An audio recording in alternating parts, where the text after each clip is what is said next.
Today is Saturday, May 10th of 2025. I'm Jay Essen, and we are now about to commence part 2 of The Little Match Girl 4 Crown of Pearls.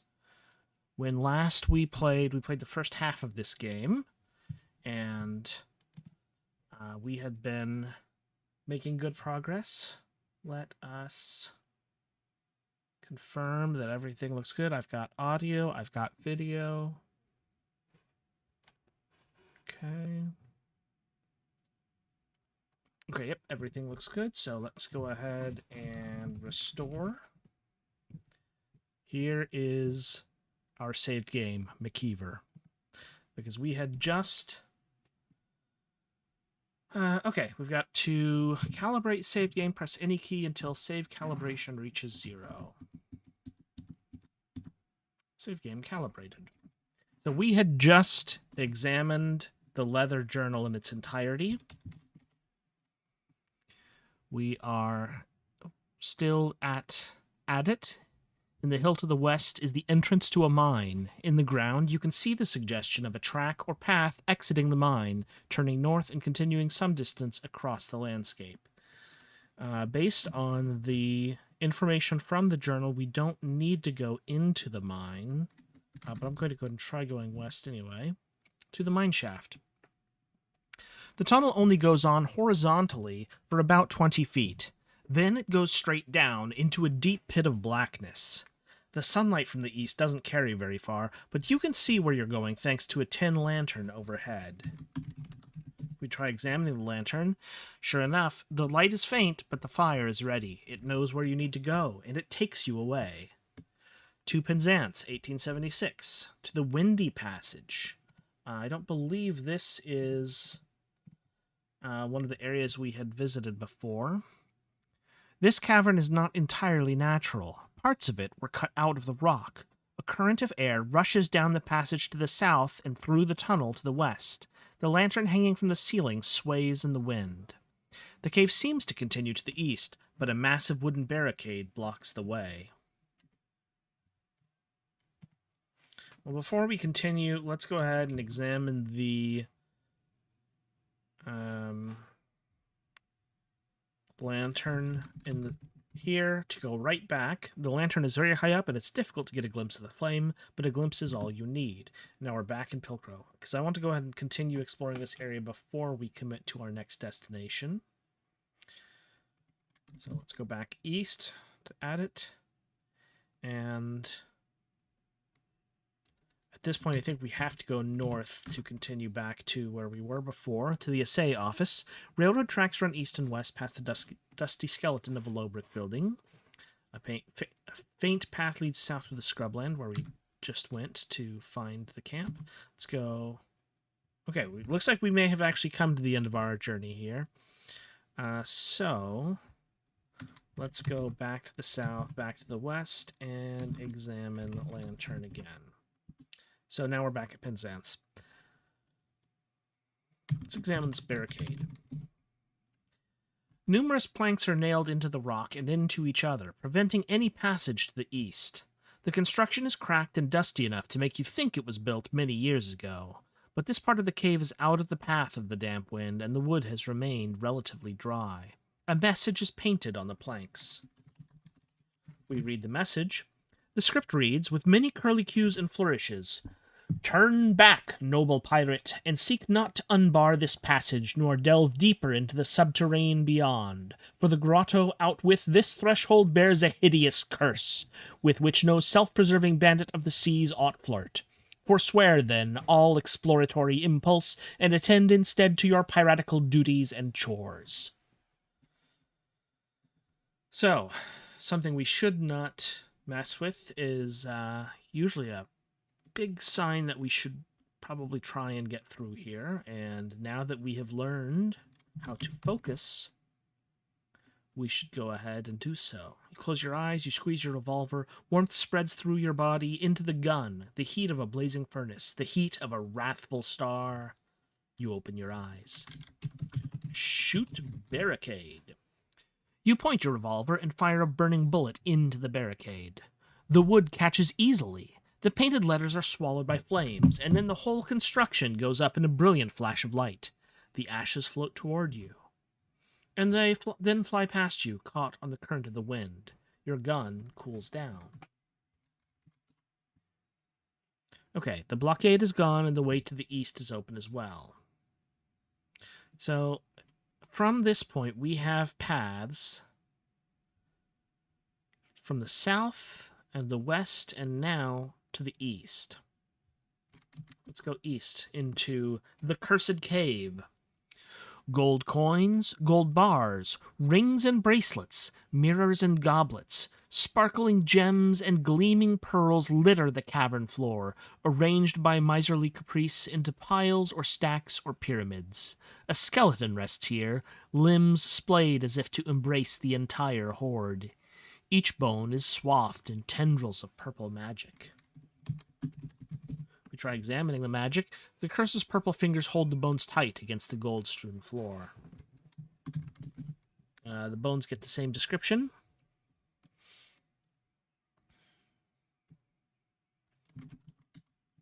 Let's search the treasure.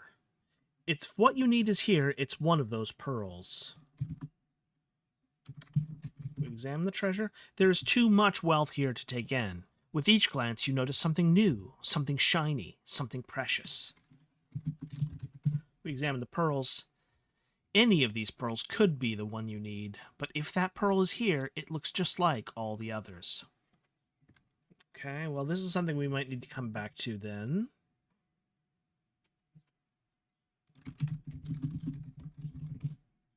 I tried to talk to the skeleton. That was not something I can talk to.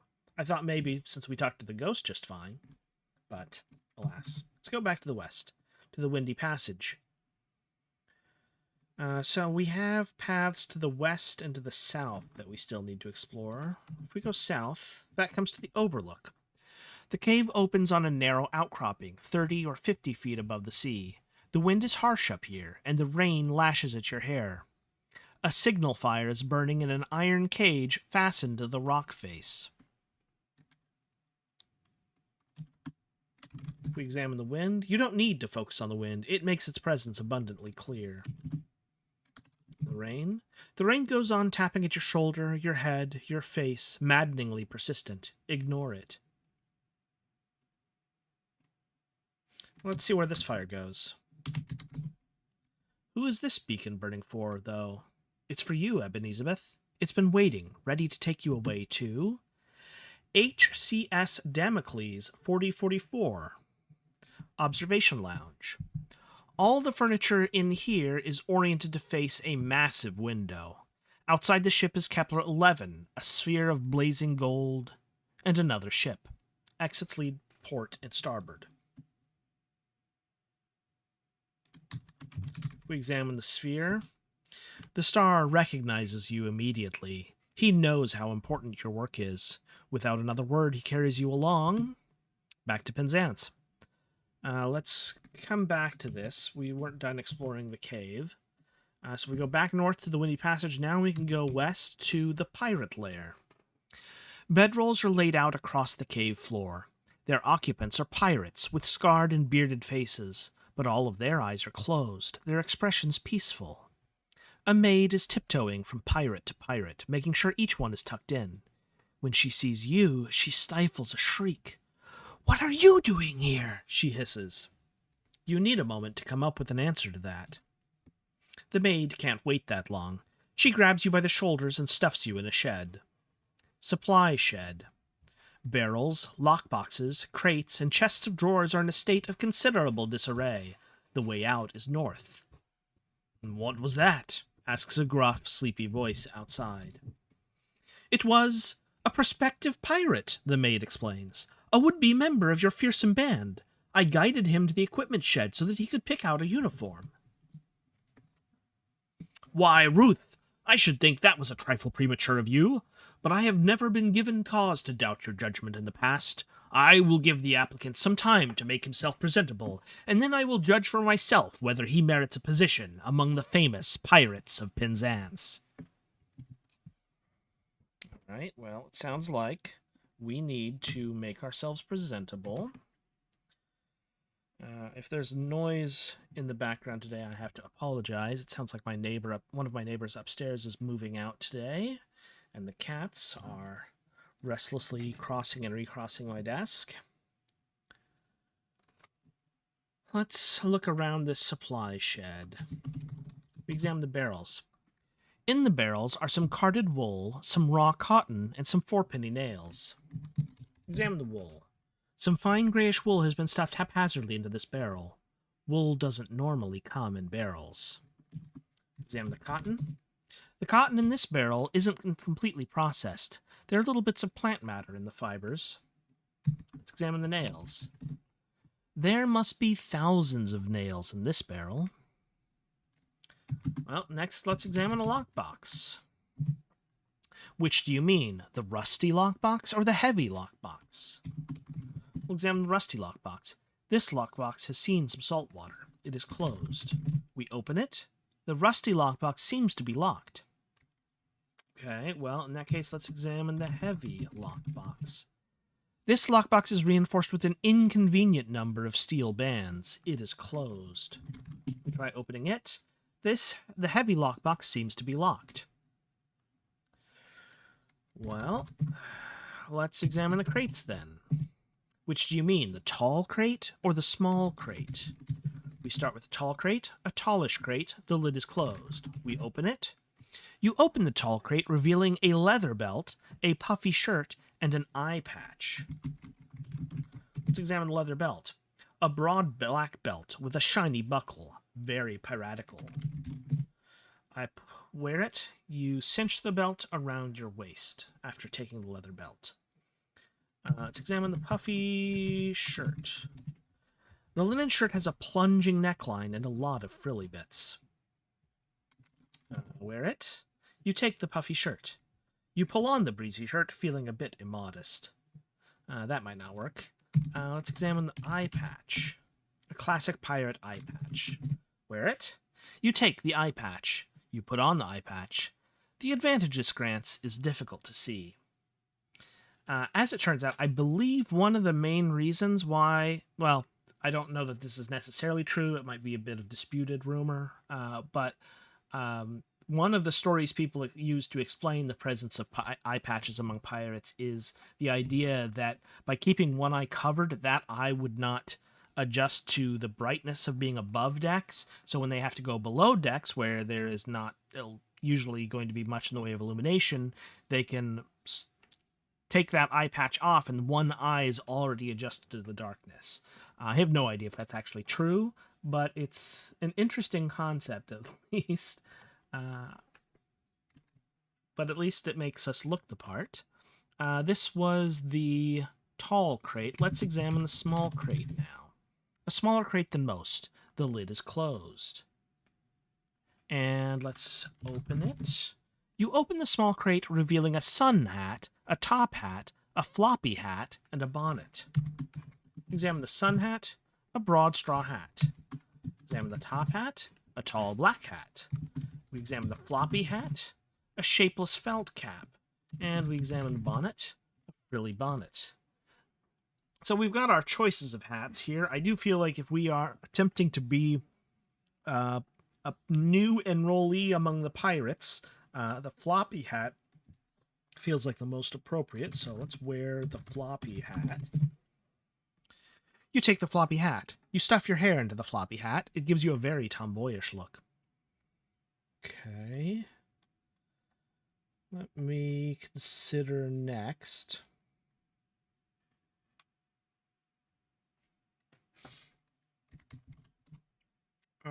Chests of drawers. You look over the nearest chest of drawers. The top drawer is closed. The middle drawer is closed. The bottom drawer is closed. Well, when I'm going to ransack a chest of drawers, I tend to go bottom to top. So we open the bottom drawer, revealing a broken porcelain doll and a tiny shoe. We examine the doll. Half of the doll's face is missing. Its single eye stares up at you blankly. Take it? No thanks. Examine the shoe. A shoe for a small child. We can take that just fine, though. Okay. We We open the middle drawer, revealing a skeletonic key. We take it and we examine it. The key is shorter than your little finger. The yellowed ivory is carved so intricately as to make your eyes hurt. A key like this can unlock anything that is locked. You don't have time to wonder what it's doing here. Frankly, yes, I do have time to wonder, what the heck is this key doing here? That is remarkable. But we're glad to have it, because that's going to equip us to open those lockboxes we saw earlier. But first, let's open the top. Open the top hat. It isn't something you can open. Open top drawer. You open the top drawer, revealing a diamond necklace, a paisley scarf, a checked scarf, a cream-colored scarf, and a ribbon. Examine the necklace, a tiny diamond on a gold chain. We take it. Examine the paisley, a fine tasseled scarf covered in paisleys. Examine the checked, a somewhat threadbare red and white checked kerchief. Examine cream-colored, an unadorned, luxurious silk scarf. And the ribbon, a length of blue ribbon. Let's wear the paisley. Okay, the scarf is a headwear, taking the place of my hat. You take off your hat, you tie the scarf behind your head around your flaxen curls, you put the hat back on. Okay, so actually we can wear the hat over the paisley scarf. What if we try wearing the checked? I'm already wearing a scarf. Okay. Let's unlock heavy lockbox. You unlock the heavy lockbox with the skeletonic key. We open it. You open the heavy lockbox, revealing a jar of honey, a jar of cinnamon, and a jar of garlic powder. Examine the honey, a glass jar full of honey. Examine the cinnamon, a glass jar of ground cinnamon. Examine the garlic, a glass jar of ground dried garlic. Fair enough. The other one was the rusty lockbox. Unlock rusty lockbox with key. Open it, revealing a pile of hair. A handful of loose yellowish hair. You recognize the short, wavy fibers as belonging to some sort of animal. Probably a cat. We tried smelling the pile of hair. It would be impolite to smell. Let's, okay. We've... Yeah, oh, examine chest. All three drawers are opened.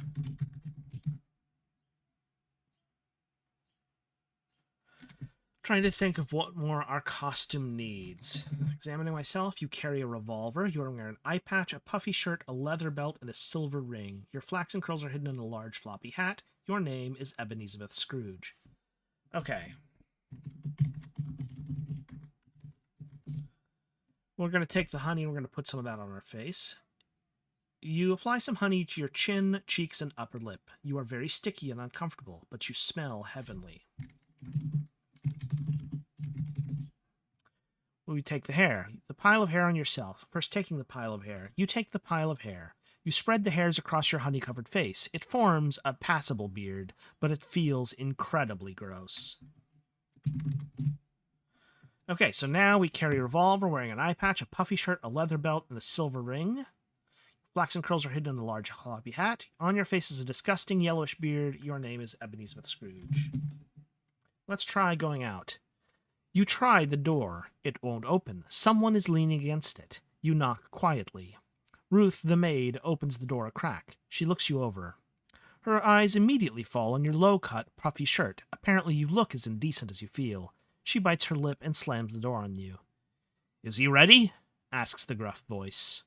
"Not as yet, I'm afraid. He's still puffing himself up a bit.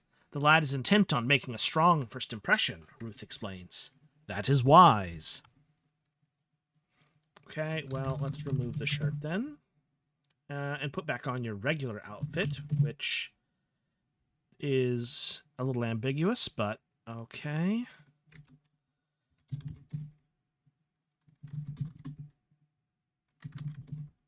Okay, yeah. Ouch. So, you knock on the door again. Ruth opens it and peeks inside. She looks you over. You spread your arms and turn a bit so she can see all the angles. She appears satisfied and waves you out of the shed. Ah, finally, a gruff voice calls, and Ruth drags you bodily towards its owner, a well-built pirate of especially imposing presence. He bites his lip as you approach. He regards you skeptically. "This is a young man?" he asks. "That is this? Are you the young man who seeks to join our ruthless coterie?" "He is," says Ruth. "Splendid, splendid! I am, as you will have guessed, the Pirate King, administrator and foremost swashbuckler among the pirates of Penzance. What, may I ask, is your name?" Ruth squeezes your shoulder painfully. "His name is—" She cuts herself off. She looks around the cavern. "Thurston," you offer, in the deepest voice you can manage. Ruth's grip loosens. "Quite a piratical name," says the Pirate King. "Tell me, Thurston, have you any experience in pillaging? Skullduggery?" Yes? "A little," you rasp. "I've plundered one or two ancient tombs." "But never any living victims?" You shake your head. The Pirate King strokes his chin. "Well, we all start somewhere. Ah, Frederick! Come here, my boy." He waves down a rosy-cheeked pirate about your age. "Frederick is our apprentice. Yonder Ruth is his former nursery maid," the Pirate King explains. "She is a little more than that, I think," says Frederick. "When I am out of my indentures, I intend, among other things, to marry her." "Even though she's twice your age," mutters the Pirate King. "Yes, even so." Frederick grasps Ruth's hand. She blushes. "She is the loveliest woman I have ever laid eyes on, though I admit that, during my apprenticeship, I have had little opportunity to lay eyes on other women, if any." While Frederick and Ruth are having their moment, the Pirate King raises his eyebrows at you as if to say, "You see what's going on?" Yes. You make a knowing O shape with your bearded lips. He turns. "Now, Frederick," he says, "I require your assistance. I present to you Thurston, an up-and-coming buccaneer. Inspect him closely." Frederick leans toward you. He studies your shoulders. He studies your face. "Do you find anything objectionable about him?" asks the Pirate King. "Anything questionable? Anything the least bit noteworthy?" Frederick frowns. He stares deeply into your eyes. He stares at your beard. Then he takes a step back. "No, not at all," he says. Ruth practically falls over in relief. "I quite agree," says the Pirate King. "Well then, Thurston, I see no reason not to accept your application." He scratches his chin, a little embarrassed. "Except that our only ship was recently wrecked beyond repair, and we will have no opportunity to pursue any acts of piracy for the foreseeable future. We will, of course, keep your information on file." "Thank you very much, Your Majesty." You make a small curtsy. Ruth elbows you. You bow instead. Pirate Lair. The Pirate King, Frederick, and all the other pirates are awake now. Ruth is watching you closely. Passages lead north and east. At the south end of the cavern is a supply shed. Let's examine Ruth. A middle-aged woman in a remarkably tidy maid's uniform. She keeps glaring at you. Can we talk to Ruth? "Thank you for all your assistance, Ruth," you say in a manly growl. "Oh, no thank you, Thurston," says Ruth, and you nod. We examine Frederick. Frederick is a fresh-faced pirate with curly yellow hair. He can't be more than 20 years old. Talk to him. You wave hello to Frederick from a safe distance. We examine the Pirate King. The Pirate King naturally stands out. He has more charisma than all those other pirates put together. If we try to talk to him, the Pirate King nods. I hope to work with you soon, Thurston. I'm sure you'll be an asset to our crew. I'll endeavor to do my best, sir. We examine the other pirates. Some of the pirates seem to wish they had been allowed a little longer to sleep. Well, we had come from the east, and we've been through the supply shed to the south, so let's go ahead and head north now to darkness. It is pitch dark, and you can't see a thing. I have a suspicion that we can go to the west. No, you can't see where you are going. So we'll go back to the south, and to the east, and to the south again. Let us examine the signal fire. If I can spell. Back to the HCS Damocles, 4044. Observation Lounge. We should examine that other ship. The ship bears the void and crossbones of Grasping Thirst clan of space pirates. A grimy-looking umbilical wends its way toward the Damocles and presumably connects somewhere below you. If we examine Kepler 11, is that the star itself? Yeah, it is. Kepler 11 knows why you're here. The last thing he wants is to waste your time. Let's go, he says. So we go examine the fire to go right back up. Exits lead port and starboard. Let's examine the furniture first. The chairs in here are designed in accordance with 31st century ergonomics. They look like misshapen lumps of beige soap. And the window? The sun is straight ahead. The other ship is slightly below.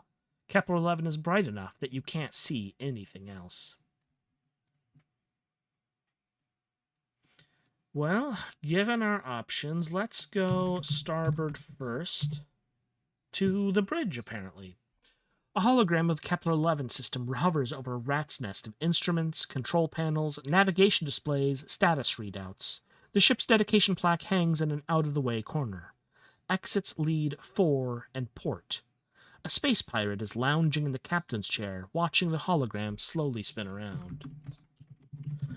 From one pirate to another, let's examine the space pirate. The pirate's jaw hangs slightly open. 4 reflections of the hologram are twinkling in his eyes. He is enraptured. Can it be a problem to talk to a space pirate? Let's find out. Good evening, you say to the space pirate. He tears his eyes away from the hologram. Hey, he says, are you supposed to be in cryosleep? You shake your head. My name is Ebenezabeth Scrooge, you say. I've traveled here from the year 1848 on a quest to assemble a crown of pearls. Nice, says the space pirate. My name's Chicklet. It's a pleasure to meet you, you say.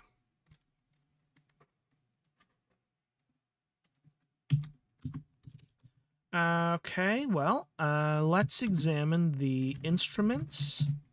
You recognize one of the instruments as a field adducer. It's not at all interesting. The control panels. The ship's higher functions run through these computers. It's all stuff like attitude stabilization and inertia repudiation, stuff you prefer to let other people think about. We examine the display. The navigation systems are furiously calculating a course, trying to minimize time spent waiting for an interstellar escape window. When do these computers get to take a break? Fair question. Let's examine, finally, the status readout. You can see several recent status updates having to do with the ship being invaded by space pirates. Other than that, everything is running smoothly. Okay, let's check out the dedication plaque. The plaque reads, Damocles, Human Continuity Ship, dedicated 3rd March, 3011. That the flame of the human race may not be extinguished, we embark upon a journey into deepest space and seek an unspoilt Earth, hoping that she will welcome us, though undeserving, into her bosom. So, this is humanity's grasp into the stars. Let's go ahead and walk forward to the captain's stateroom. The captain's cryopod stands behind his desk so that he can get right back to work whenever he defrosts. The opposite wall of the stateroom is one big window, looking out on Kepler 11's system and beyond. On a small table nearby, there sits a fishbowl. I was making notes about animals. Here is Damocles, fish in captain's stateroom. Presumably. Examine the fishbowl. The bowl is tenanted by a single goldfish. We transform again. You take a deep breath. The ticklish feeling ripples over you briefly, and now you've changed. We talk to the fish. "Hello, little mouse," says the goldfish. "What are you doing here?" "Just passing through," you say. "I thought you might be lonely." Yes, I've had a lot of time to myself, and it looks like I'll have a lot more. The Damocles has yet to find a suitable planet for a human colony, and I'm worried that when they do find one... What's wrong, you ask? The goldfish sighs. It's just that the humans are so focused on establishing a human colony, perpetuating the human race. I haven't heard anyone talking about us animals. You sigh sympathetically. And I'm the captain's goldfish. I'm in the perfect position to advocate for animal kind, but I don't really have the resources. I wish I could help, you say. As a matter of fact, the goldfish says, maybe you can. Take this letter. If you can get enough animals to sign it, I think 10 is all we need. I should be able to get instated as our official representative. Then I should be able to really get some stuff done. You look the letter over. It seems straightforward enough. I'll see what I can do, you tell the goldfish. Thanks, little mouse. Examine the letter. The letter reads, To whom it may concern, we, the undersigned, hereby tender our endorsement of the goldfish as emissary and representative of the animal kingdom, and call for every allowance to be made, such as will assist the goldfish in this illustrious office. Sincerely, the rest of the page is blank. So, we now have a side quest to our primary objective of assembling this crown of pearls. We can consult the various animals to give them representation, which seems a noteworthy and worthwhile pursuit. So let's transform back and review the stateroom once more. Let's examine the captain's cryopod. You can barely see the body inside. The nameplate on the front reads, Captain Gerald de Lesbo, welcome aboard. Make yourself at home. See you in several hundred subjective years. And we should check out his desk while we're here. On the captain's desk, there's a computer console and a whole mess of paperwork. We examine the paperwork. You pass an eye over the papers. None of them mean anything to you. Well, whatever it is, apparently it can wait. Let's examine the console. The captain doesn't have any new messages. That'll be a relief when he wakes up.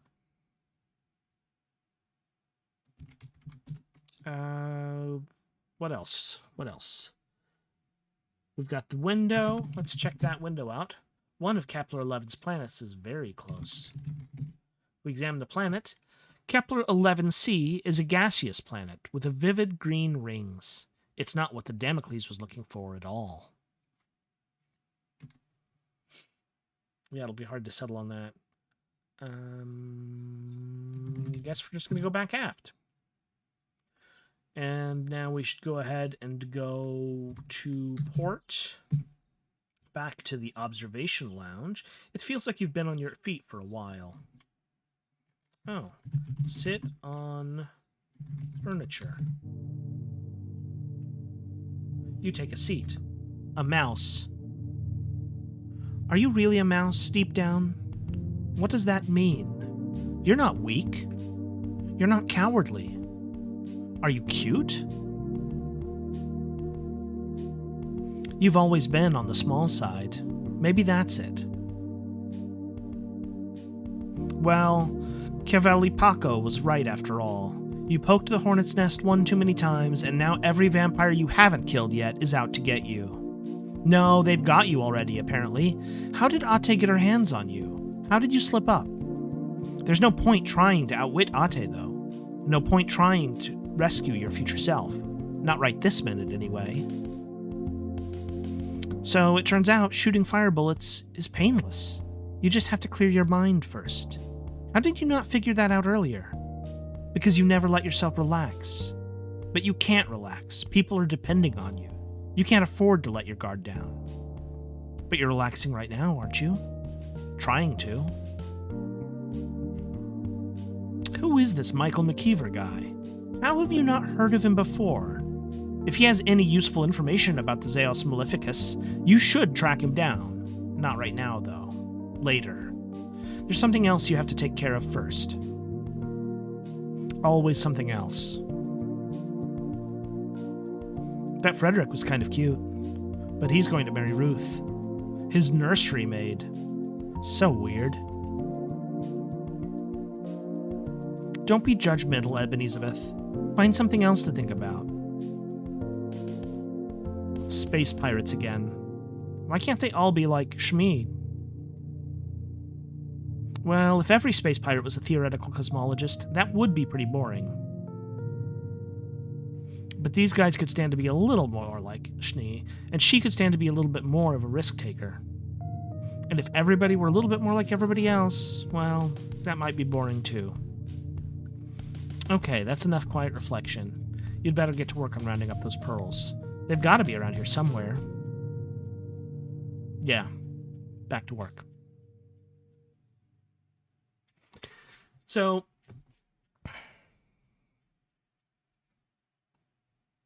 in case the comparison is not obvious, this is extraordinarily reminiscent of the coffee breaks and tea breaks that were common in the Mother or Earthbound games, which is kind of interesting because this game as a whole, I think, is supposed to more closely resemble either, I think, Metroid Prime or Super Metroid. I forget exactly which, but in the annotations, Ryan goes in a little bit more to the specific inspirations he's drawing when designing these games.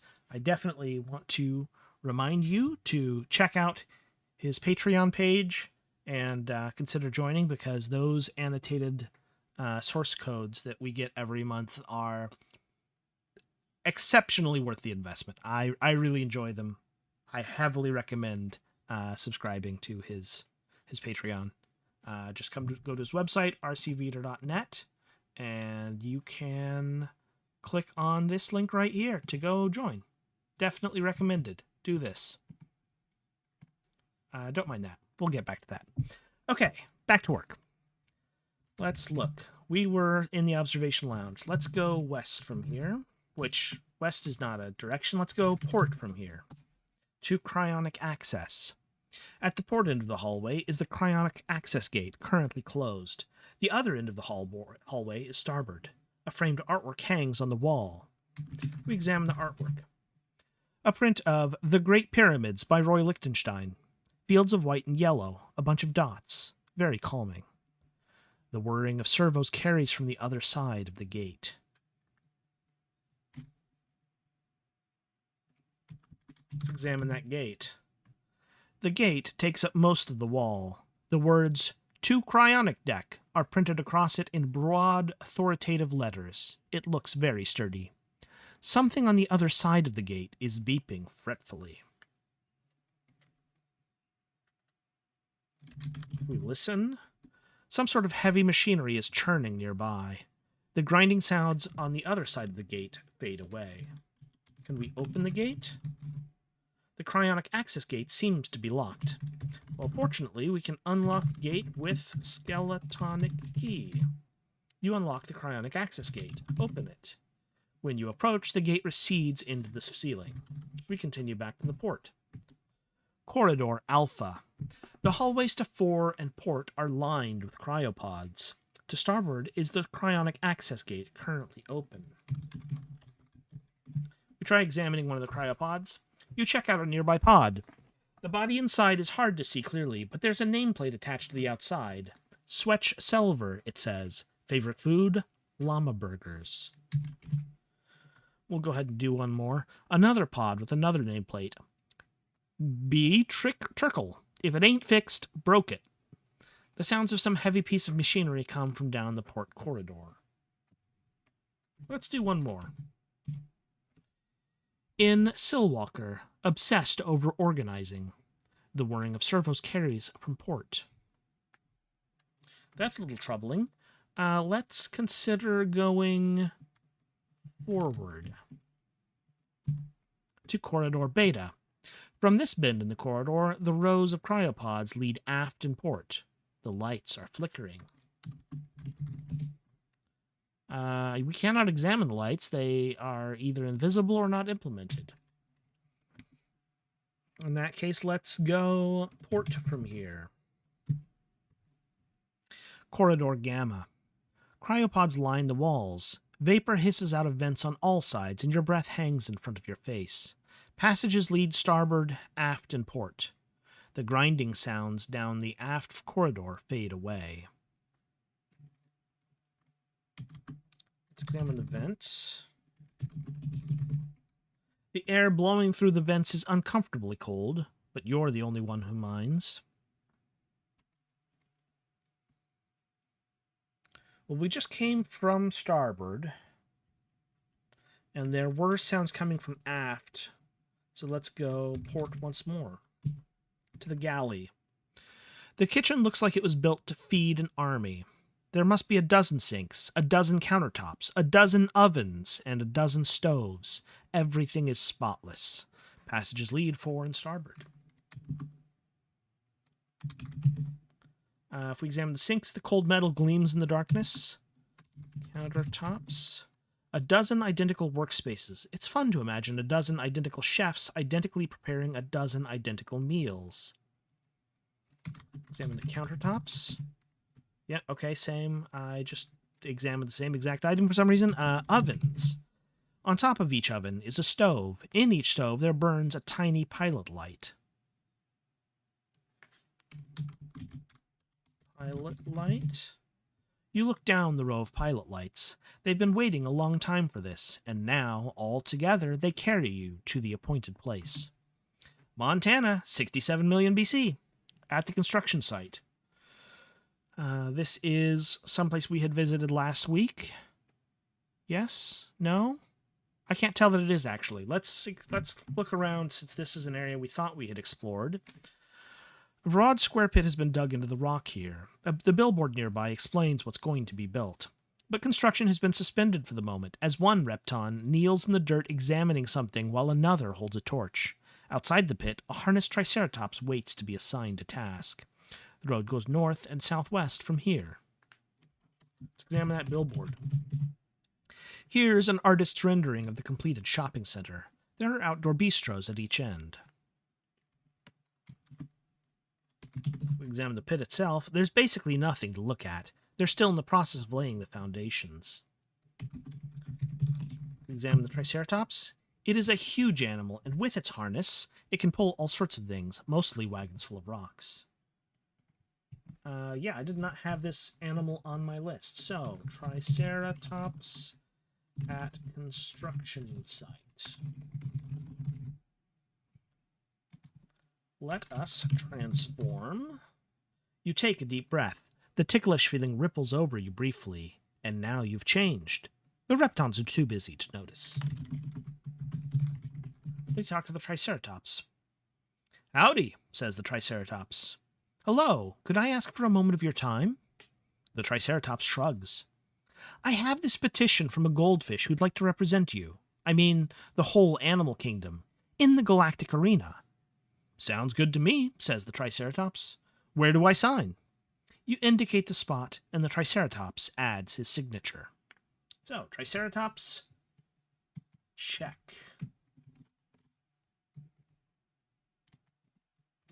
Anything more to say?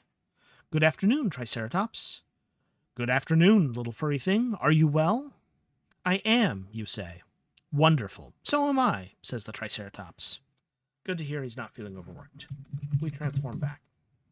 You take another deep breath. You feel stretched out, expanded, huge. But when it's over, you're only a little girl again. The reptons are still too busy to notice.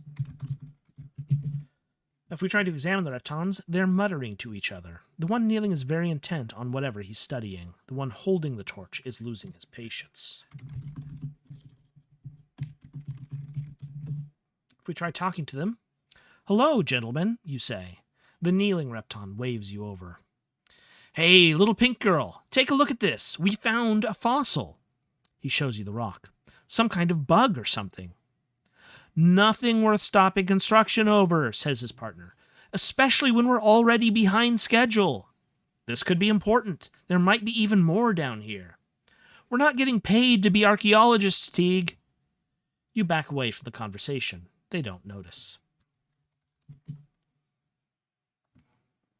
So they've got their hands full. Let's go southwest before we go north to Carnival. Tents are lined up on either side of the street, with vendors and rides and games. The place is crowded, with reptons milling here and there, mostly ignoring you. The festivities continue to the west. Things are quieter to the northeast. We examine the vendors. They are selling jewelry, carved bones, purses, keychains, egg warmers, little musical instruments. The rides. One nearby stall is offering rides on a weary-looking Thescalosaur. Thescalosaur at Carnival. Let's see if we can examine him in detail. This dinosaur has carried more than its fair share of repton kids today. We transform. You take a deep breath. The ticklish feeling ripples over you briefly, and now you've changed. Nobody cares enough to notice. Thescalosaur. "What's that?" asks the Thescalosaur. "It's a sort of petition for a fish I know who thinks animals should have some representation in..." The Thescalosaur grabs the letter out of your hands. "Sounds good to me," she says, and she signs it hurriedly before handing it back to you. Another dinosaur. Check. Anything more? "Who are you?" asks the Thescalosaur. "Just a little mouse," you say. The Thescalosaur nods distractedly. Yeah, the nearby reptons don't seem to think this is at all that remarkable. Let us examine the games. The shooting gallery catches your eye.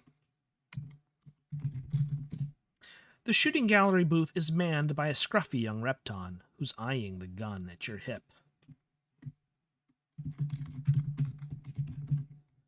We examine the young repton. He must be younger than you, or at least he's the repton equivalent of being younger than you. We talk to him. You approach the scruffy young repton manning the shooting gallery. "How much?" you ask. "Free to you," says the kid. "I want to see what that gun of yours can do." "Well, all right. Just give me a minute to set things up." Press any key to continue. So this part is going to be a reactivity typing challenge, not dissimilar to what we saw in the Pope Pius game. So let me see how quickly I can react.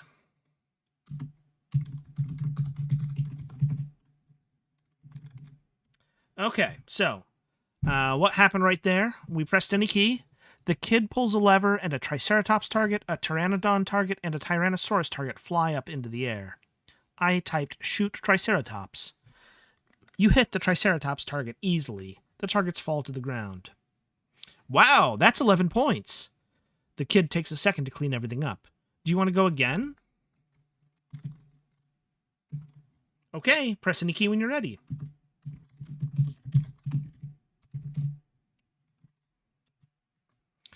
The kid pulls a lever, and a Velociraptor target, a Pachycephalosaurus target, and a Pterodactyl target fly up into the air. I shot the Velociraptor. You put a bullet through the Velociraptor target. The target falls to the ground. Wow, that's 12 points. The kid takes a second to clean everything up, for a total of 23. Do you want to go again? Sure, since it's additive, let's keep going. Okay, press any key when you're ready.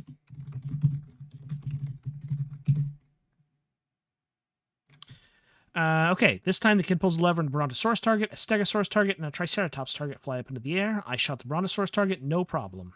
The target falls to the ground. Wow, that's 12 points. The kid takes a second to clean everything up for a total of 35. Do you want to go again?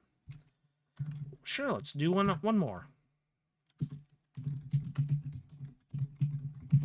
Whoops, mistyped.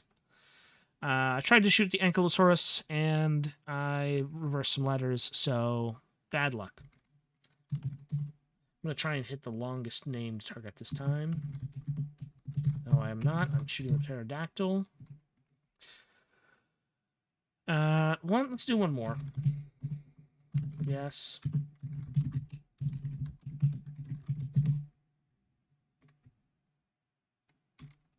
I wonder how many points I can get. I'm going to try getting to 100, so apologies if I'm not reading this part. It's just me shooting various dinosaurs. Let's do one more.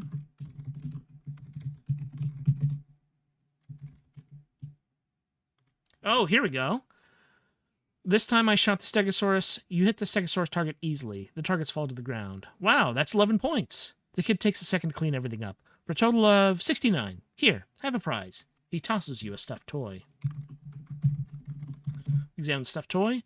A fuzzy dragon with embroidered eyes. The perfect size for squeezing. It's very soft. Squeeze the dragon. You embrace the dragon for a moment. It relieves a great deal of stress, however briefly. Well, that's cool. Talk to young Repton once more.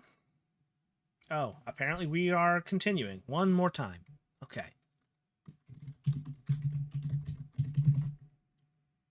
I shot an ornithomimus target.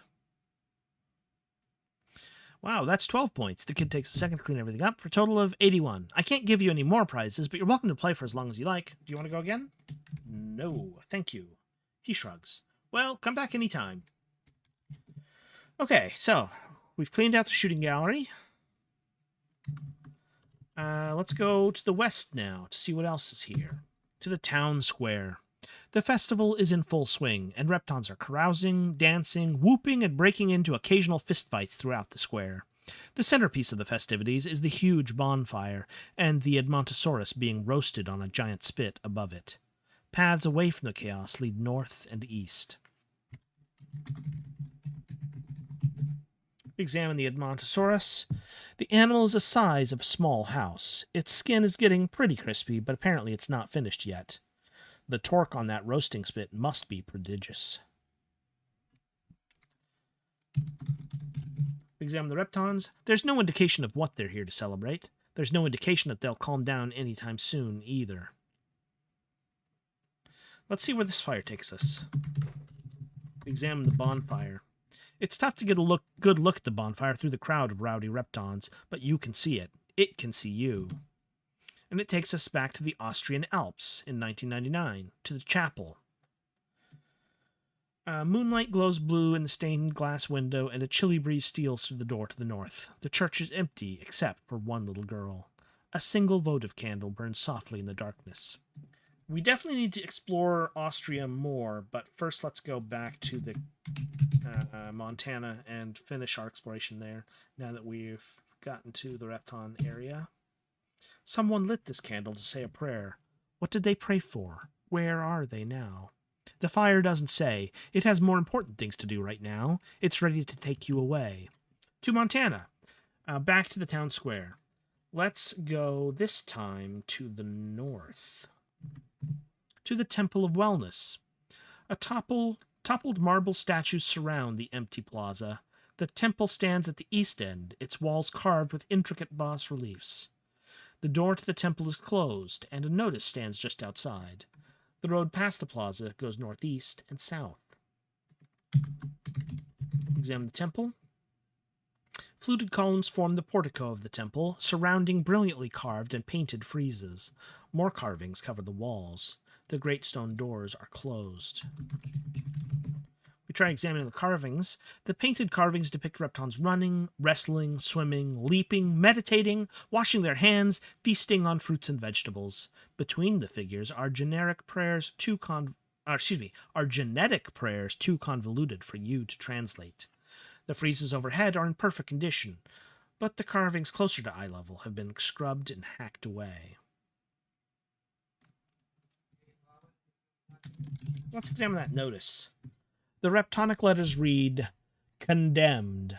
By order of Governor Eshtif, pursuant to the abolition of religion, acts any and all spiritual or superstitious observances within this plaza shall cease immediately, and this structure shall be demolished beginning Thursday, June 3rd.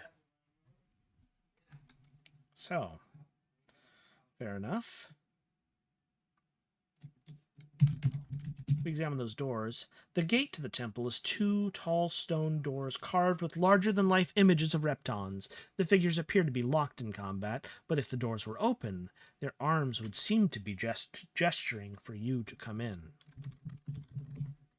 The marble doors seem to be locked. Fortunately, we have the solution. Unlock doors with skeletonic key. You unlock the marble door. We open it. You open the marble door. In. Darkness. It is pitch dark, and you can't see a thing. Well, in that case, we go back out. Let's proceed to the northeast, to the fountain. A park on the roadside. A fountain burbles away to nobody. The road goes east and southwest. A sort of hiking trail leads north past the fountain and stops suddenly at a wall of brambles. This is what arrested our progress before. We examine the brambles. A tall, thorny bush has grown across the path. I'm going to focus. Close your eyes, you squeeze your revolver, warmth spreads through your body into the gun, the heat of a jet engine, the heat of a rippling desert. You open your eyes, shoot, bramble. You fire a bullet of flame into the heart of the brambles. In an instant, the bush is engulfed, its vines sizzling violently out of existence. Happily, the fire doesn't spread to the surrounding vegetation. Soon, your revolver cools down.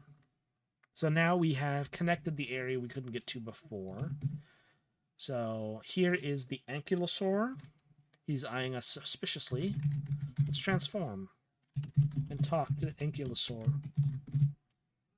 Are you busy? You ask. Almost never, says the ankylosaur. Why do you ask? I was wondering if you could sign this, you say. Sure, says the ankylosaur, who signs the letter without looking at it. Ankylosaur. Check. We transform again. And this was the area in the forest. Path to the east from here to the river of lava. Nowhere to go but north or west. We go north to the lava tube. Here's Brish again.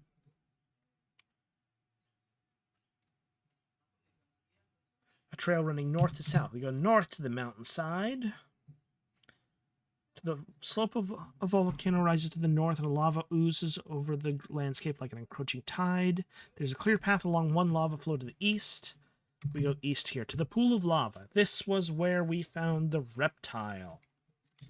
So, transform. Talk to reptile. The crocodilian creature seems distinctly unimpressed at your approach. Can I help you? She says wearily. Yes, actually. I have a letter here from someone who wants to serve all animals as a sort of representative. All animals? Not just dinosaurs, right? That's right. Because I'm not a dinosaur, says the reptile, taking the letter from your hands. Certainly, you reply, as she signs the paper and hands it back to you. I suppose that's a cause worth getting really exhausted over. Reptile check. This means we've now gotten all the animals from Montana that I am currently aware of. Let's talk to her once more. Hello, you say. The reptile only glares back in response. Okay, yeah, we can transform and go back the way we came.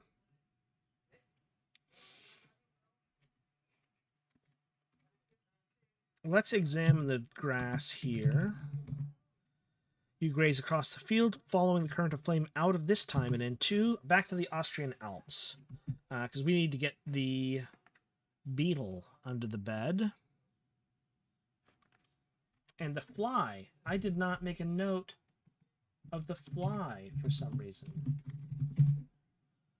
We should go south to the dungeon And west to the end of the hallway and transform and talk to Fly.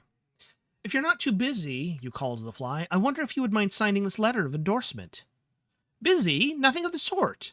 The Fly managed to pull one arm free to give the paper a glance. Yes, yes, marvelous. I'm very enthusiastic about this. The Fly signs the letter and hands it back to you. Really marvelous. Thank you for your time. Aren't you worried that a spider will eat you? Spider?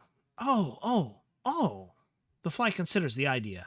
No, I don't think so, but thank you for asking. Interesting that the Fly should be so convinced, but, who are we to object? We can transform, go back east and north. We need to transform once more to go west to the Great Hall, where a vampire who speaks for the Scarlet Eye is demanding the floor. A speaker from the Nocturnians offers an impotent rebuttal. Someone representing the Blackwater tribe earns a withering look from Ate. Let's keep going west to the bedchamber, where Anubis Darkness and the bald vampire whose name we got last time and I've already forgotten. Let's go under bed. You scamper quietly under the bed. Talk to Beetle. Pardon me, friend Beetle, but do you think you could take a look at this letter? The Beetle squints at the document. A fine piece of verbosity. What has it got to do with me? Well, I was hoping you'd add your signature. It would really help my friend the goldfish. If that's what it takes for you to be on your way. The Beetle grabs the letter out of your hands, adds a scrawl to the bottom, and hands it back to you. We can now check off the Beetle and the Fly and the Owl. I forgot about the Owl as well. Let's go back out and then to the south. Let's talk to the Owl. The Owl swoops down to meet you. What do you want, scrumptious little mouse? Its eyes are huge, hypnotic. You shake yourself back to awareness. I was wondering if you'd mind signing this letter of endorsement, you say. For a goldfish, I know. What's in it for me? Says the Owl, leaning down close to your snout. Representation, mostly, you say. This is good enough for the Owl, who signs the letter, and then shoots back up into the sky. Owl check.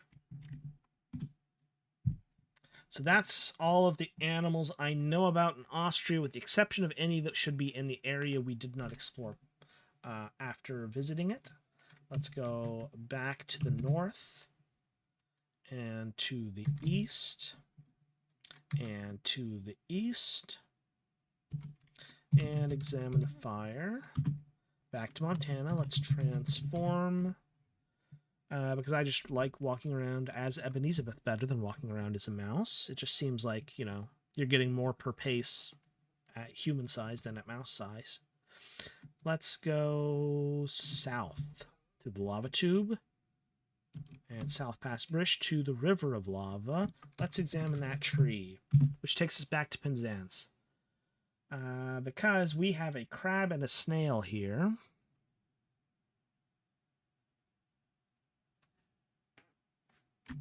The crab is on the beach and the snail's on the sign.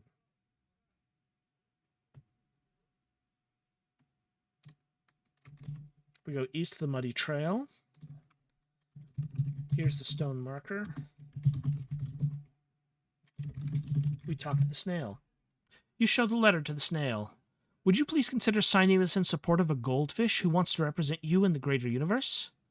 The snail looks the letter over. Okay, I'll consider it. All right, fine. The snail signs the letter and hands it back to you. Talk to the snail again. Good evening, you say. Where are you headed?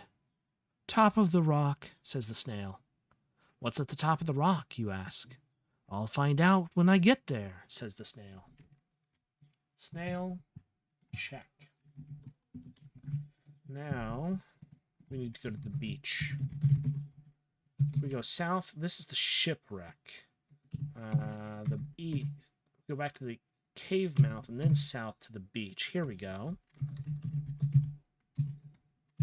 Talk to the crab. Pardon me, you say, startling the crab. Who are you? What are you doing here? I'm collecting signatures for a goldfish. Goldfish! Fantastic! I know fish very well. Where do I sign? Right here, you say, and the crab scribbles a name. Need anything else? I don't think so. Right. Have a glorious evening. The crab scuttles away. Okay. Well, we're making great progress on our signatures campaign. Not such great progress on our pearls campaign. Because that's all the animals I know of in Penzance. But we can now proceed back to Pilcrow and the Damocles. Let's go north. Examine the lantern here to go back to Pilcrow, Arizona. Okay. The Scorpion was by the statue, and the Roadrunner was at the canyon west side. Let's go north to where we can find the Scorpion. Let's transform. Talk to Scorpion. You approach the battered guitar carefully. Pardon me, sir, you call from a few feet away, but could I have a moment of your time? I don't see why not, says the Scorpion. Why don't you come on in here, out of the sun? I have this petition. You creep closer. A friend of mine, a goldfish, wishes to be instated as a representative. For the animal kingdom. Yes, I've heard of this. I'd be happy to help. The Scorpion signs the paper and hands it back to you. This is the 10th signature you need. You should check in with the goldfish. Let's talk once more to the Scorpion before we leave. What a hurry you're in. On your way to something important, I suppose? Asks the Scorpion. Afraid so, you say. One thing I find that I kind of wish I had rewatched my video from last week so I could remember which voices I had assigned to which animal or character, but it's not really important. But it would be nice to try and maintain some sense of consistency. Okay, we've done the Scorpion. So we have everything we need, but we could continue collecting signatures, because we definitely know of at least the Roadrunner. We transform, and we're back. Let's go south, east to the canyon west side. Top to Roadrunner. Hey, you call as the Roadrunner darts by. Hey, would you mind? What do you want? I want you to sign this. You wave the letter of endorsement in the air. The bird zips over to you. Why didn't you say so? It adds its signature to the letter, and then dashes away again. So we transform back into being a little girl. We now have all of the animals that we've encountered. Let's take a look here.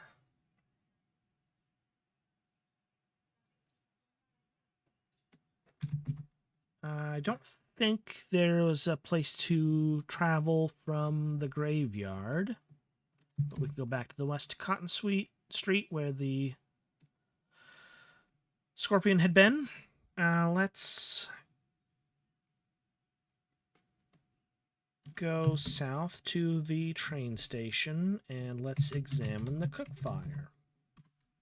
Now we're back in Penzance. Let's go east into the darkness.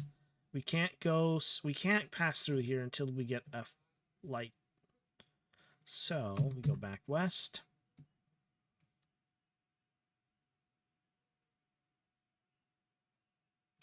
Go back to the west, the muddy trail. And west once more to the town square. Let's examine the lamp. Back to Montana. Let's go south. No, west from here to the forest and south to the fountain. We didn't really check out this fountain. Let's examine that. A little bronze repton pours a continuous stream of water from a huge ammonite shell. A brilliant green damselfly is hovering over the water. Examine the damselfly. It's a monster of an insect with gigantic eyes. We transform. We talk to the damselfly. Pardon me, you say, but would you mind signing this? What is it? I'm busy. The damselfly is darting back and forth, barely staying within earshot. It'll just take a moment. Before you can finish, the creature darts up to you, signs the letter, and leaves. So now we have the damselfly at fountain. Okay. We transform once more and look. Let's go south. Actually, we can go east from here. So we go east to the lava fall. The curtain of molten rock churns through a series of quartz turbines before falling into an artificial reservoir below. The outflow continues into what appears to be a natural channel. The fence around this viewing area is meant to keep you at a safe distance from the gobs of lava splashing all over the place. A repton is standing nearby, observing the facility, glancing occasionally in your direction. The road past the lava fall runs south and west. Let's check out this repton who seems to be interested in us. The woman wears a solemn maroon robe. Her claws are clasped behind her back. She seems tense. We talk to the repton. Good afternoon, miss, you say. Good afternoon, little pink girl, says the repton. How do you like it? She means the dam. It is very impressive, you say. How exactly does it work? It sucks energy out of the earth, she explains. The details are very technical. I designed it, actually. Well, me and my team. You and your team did a remarkable job, miss. It's a beautiful design. She bites her lip. Maybe that wasn't what she wanted to hear. And where are you visiting us from, little pink girl? Asks the engineer. From the year 1848, you tell her. I'm on a mission for Her Majesty Queen Victoria. Oh, says the engineer. You seem to have run out of things to talk about. Let's examine the landscape here. We have turbines. The components are mostly white quartz, reinforced with substances you don't recognize. The turbines pump in and out of the falling lava, undulating relentlessly. Examine the reservoir. The edges of the reservoir are quartz, spattered with chunks of chunks of rock. Lava is constantly splashing over the sides. And a fence. A fence, I say? The fence is made from spikes of basalt. Well, it seems like an amazing landscape. I wish we could see it. But we should continue now to the south, to construction site. So now we've done a full loop of the repton area. Let's examine that torch to go back where we were. The repton is holding the torch for his associate, but the fire is here just for you. Come along, she says. We have places to be. Which is the HCS Damocles, 4044. Once more in the galley. A dozen ovens and a dozen stoves. We had been looking at the fixtures here. Yeah, okay, same description whether you examine the ovens or the stoves. Everything is spotless. Passages lead fore and starboard. The whirring of servos carries from starboard. Something in the starboard corridor is beeping fretfully. Let's go starboard. Corridor Gamma. Cryopods line the walls. Vapor hisses out of vents on all sides, and your breath hangs in front of your face. Passages lead starboard, aft, and port. A wheeled machine stands here. It swivels to face you. Its sensors analyze your pulse and blood pressure. Unauthorized wakefulness, it concludes. Return to cryopod immediately. It's all right, you tell the machine. But it comes closer. Go back to sleep, it coos. Bedtime for little girl. Claws snake out and grab your arms. The thing starts dragging you to a cryopod. You can't get loose. You can't reach your gun. The pod is opening, overflowing with frigid blue gas. The machine is shoving you inside. The gas is filling your lungs, and already you feel yourself falling asleep. Don't fall asleep, Ebenezabeth. Wake up. Come on. London, 1848. Jerusalem Chamber. The halls of Westminster Abbey were dark and silent, yet in one chamber a fire burned in the fireplace, and the people there were quite awake, even though it was so very late at night. The little girl stood now before the fireplace with its magnificent overmantel. There were two great chairs on either side of her. In one sat Her Majesty, Queen Victoria. In the other was the little girl's father, Ebenezer Scrooge, with a crow perched on his shoulder. Ebenezer staggered and almost fell to her knees. Her father leapt up to steady her, feeble though he was, and Freeman the crow flapped about in distress. "Are you hurt?" asked the Queen. "Should I call a physician?" No, I'm fine." Ebenezer righted herself, rubbing her temples. Her father sat down. We examine her father. Ebenezer's papa wore his same old smile, and she wondered if this wasn't a bit frivolous of him, when the task at hand was so solemn and urgent. She did not understand that he was smiling out of pride, for his daughter to be trusted by the crown with a matter of such importance. We examine the Queen. The Queen was a young woman, only 10 years older than Ebenezer. The look that passed between them spoke of things that old men and crows could not be expected to understand. Speaking of crows, let's examine Freeman. Ebenezer's friend Freeman was in his usual spot on Papa's shoulder. He had declined to accompany Ebenezer on this mission, perhaps because he mistrusted fairies. Talk to Ebenezer. Ebenezer leant forward in his chair. "You must not push yourself too hard, love. Wait here and rest a while." "No, Papa," said Ebenezer. "This must be handled as soon as possible. The Fairy Queen is not famous for her patience, as you know." And Scrooge leant back again, smiling, for this was more or less the answer he expected. We talk once more to him. "Are you being safe out there?" asked Ebenezer Scrooge of his adored daughter. "Yes, Papa," said Ebenezer. "Are you making new friends?" "I think so," said Ebenezer. We talk to the Queen. "We are very grateful to you, Miss Ebenezer Scrooge, for the service you afford us this evening. I hope you understand that the debt owed you by the crown is one that might never be repaid in full." Ebenezer gave a deep curtsy. "Thank you, Your Majesty. I'm happy to help, not for any reward, but out of duty to my adopted homeland." "Of course, we are endeavoring to provide as fitting a recompense as we are able." With this, the Queen shot a significant look over Ebenezer's shoulder at her father. Ebenezer curtsied again. "Of course, Your Majesty." While all of this is going on, I wonder... Okay, yes. She carried a revolver. She was wearing an eye patch, a leather belt, and a silver ring. Her flaxen curls were hidden in a large floppy hat, and on her face was a disgusting yellowish beard. Her name was Ebenezer Scrooge. Okay, so we are still in full pirate regalia. Regalia? Regalia. It's a little ridiculous, but, you know, it's what the mission calls for, apparently. Let's talk to Freeman. Freeman cocked an eye at Ebenezer. "Everything going all right, I hope? Do you need any help?" "I don't think so," said Ebenezer.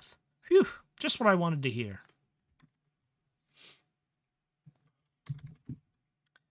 So we are still in Westminster Abbey in the Jerusalem Chamber.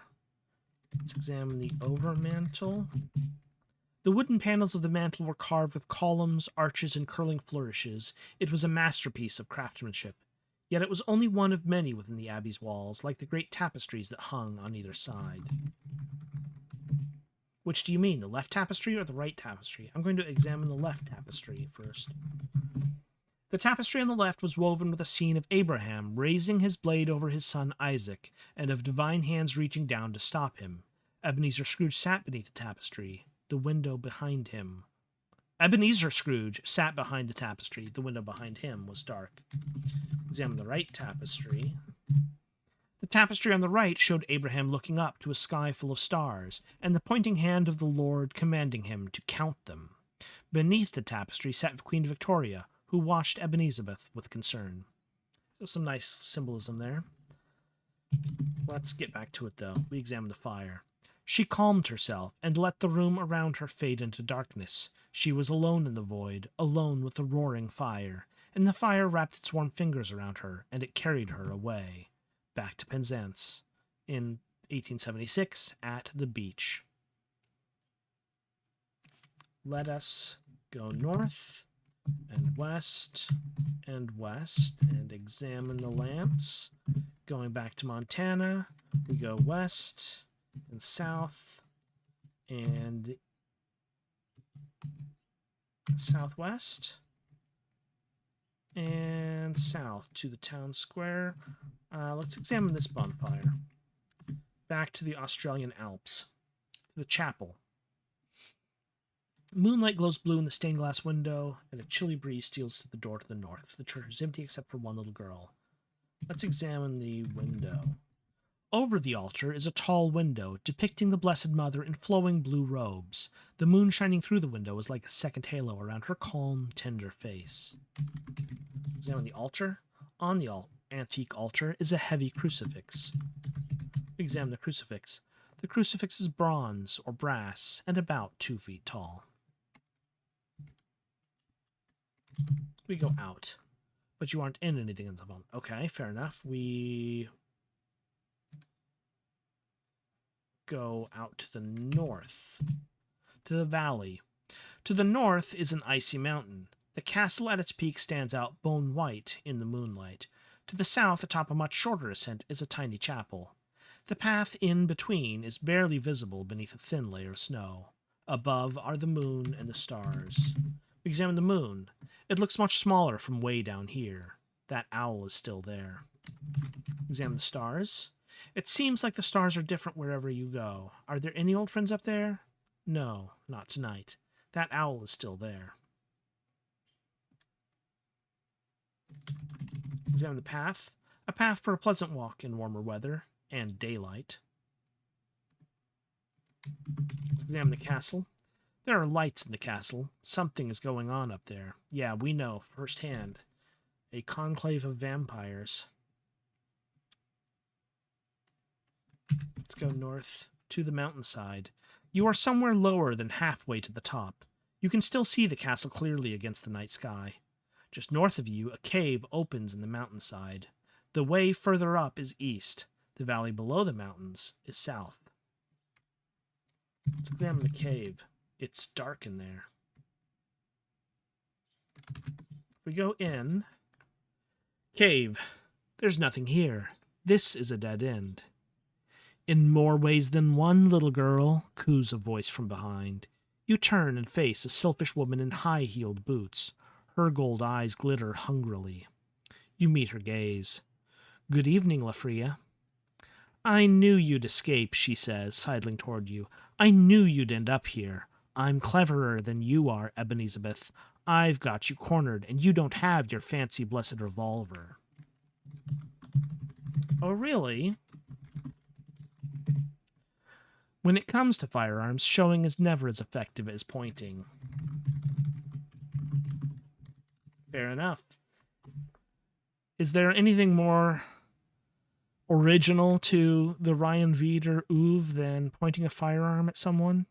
I guess there probably are if we know about earlier games than Taco Fiction, but you raise your weapon. Lafria flinches. Where'd you get that? We melted that gun down. You must have caught me at a bad time.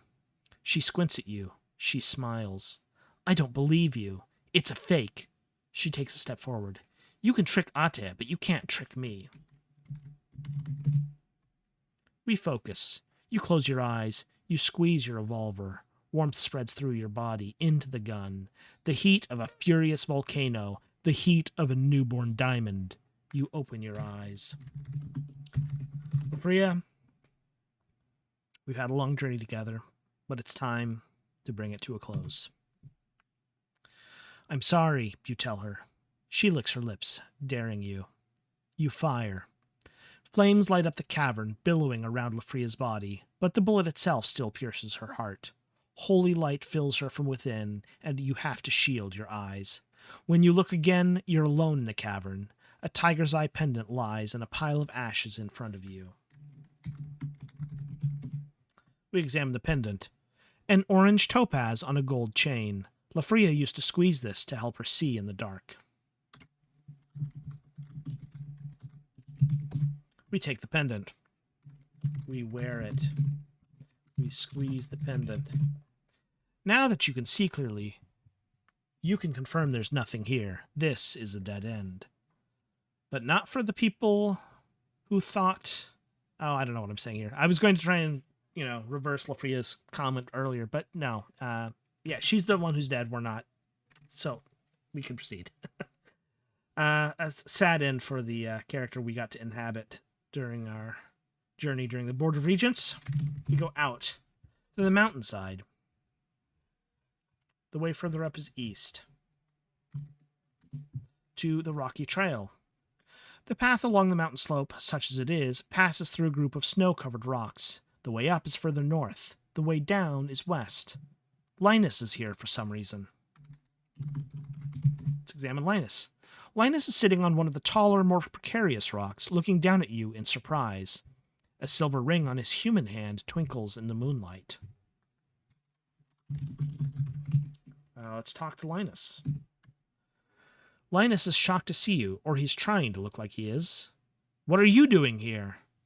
I'm working, you tell him. I'm sure it's unrelated to whatever you're here for. But I'm here to help you. You set your jaw.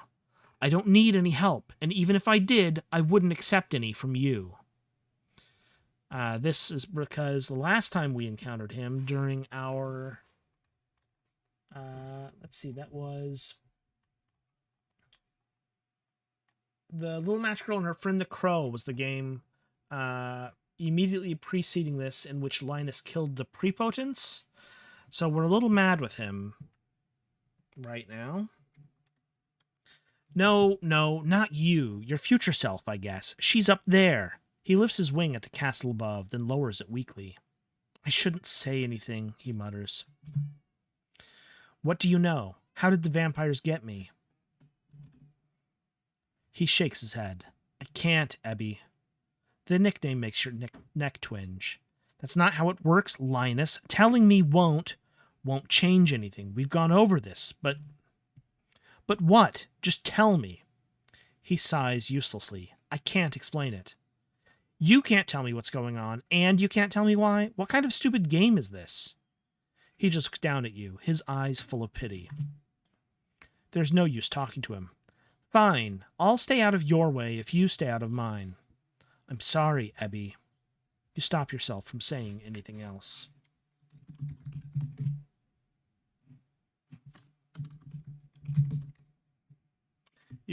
There's a silver ring on his human hand. We tried to examine the ring. He wasn't wearing a ring the last time you saw him.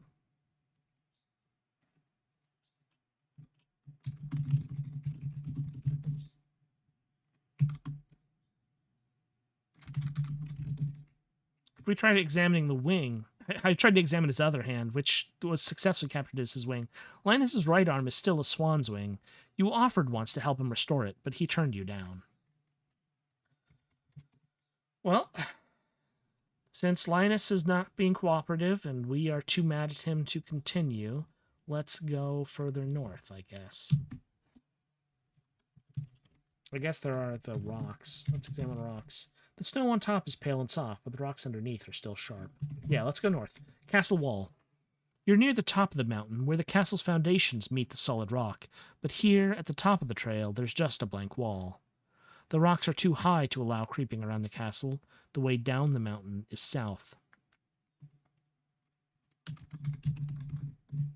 Let's examine the foundation. There's nothing noteworthy about the wall itself, but from the snow in front of it, you can tell someone was standing here while it was snowing, doing something. I wonder if this is how Ate gets in and out of the castle, because she can transform into pink mist. So she can get through here, probably, but we cannot. I think that's what this is indicating.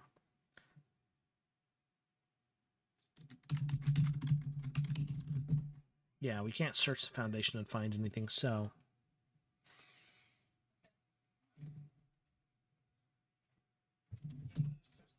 we go back south. And west. And south. And south once more to the chapel. Let's examine the candle. The fire draws you in with warm, welcoming fingers and carries you away back to Montana. Let's go back to the east, to the carnival, and to the northeast to the construction site. Let's examine the torch. Back to the HCS Damocles. Okay, we're back in the kitchen. Let's go. We went starboard last time and got captured. Let's go forward now. To the pantry. The long rows of shelves remind you of a library, but the collection here is freeze-dried, canned, and dehydrated. The way out is aft. A space pirate is slouched against one shelf, stuffing his beak with desiccated sirloins. They're not as crunchy if you add the water first, he explains, misinterpreting your look of disapproval. Examine the pirate. The pirate is sprawled out like a cat in a sunbeam, offering an unwelcome insight into space pirate anatomy. Flecks of dried meat cover his beak. His claws are covered in gravy. He wears a scanning lens over his top left eye. He really needs to stop gorging himself. The colonists will need this food when they wake up. Let's talk to the pirate. The pirate extends a filthy claw in greeting. You shake it reluctantly. My name's Elid, he says, and then he belches. My name is Ebenezer. Are you supposed to be eating all this food? Not as such, he says. You could say I'm stealing it. What about when the people on this ship wake up and they don't have enough food to establish their colony? Oh, I'll be long gone by then, says the pirate.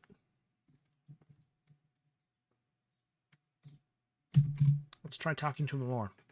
I intend to make sure you stop stealing this food, Elid, but I would prefer to do so without resorting to violence. That's not very realistic of you, he says, with a glob of meat hanging out of his mouth, because us space pirates don't normally respond to anything else. You take a deep breath.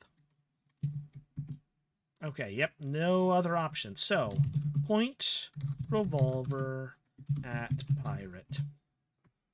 You level your revolver at this pirate. His eyes go wide. He jumps to his feet. You don't gotta be mean about it, he pleads. Come on, what do you want from me? I want you to leave these people's food alone. Do you want my scanner? Here, take it. Then we can part ways as friends. He pulls the scanning lens off his eye and slides it across the floor. You step over it, keeping him in your sights. Go back to your own ship, Elid, now. Fine, fine! He drops his half-eaten steak and scampers out the door. Let's examine this lens. The lens is a piece of bluish transpex, mounted so as to be worn over the eye. It allows the wearer to scan nearby objects. Then you hear Elid calling from far away. But you'll regret this! Let's take that lens and wear it. You put on the scanning lens. Let's scan me.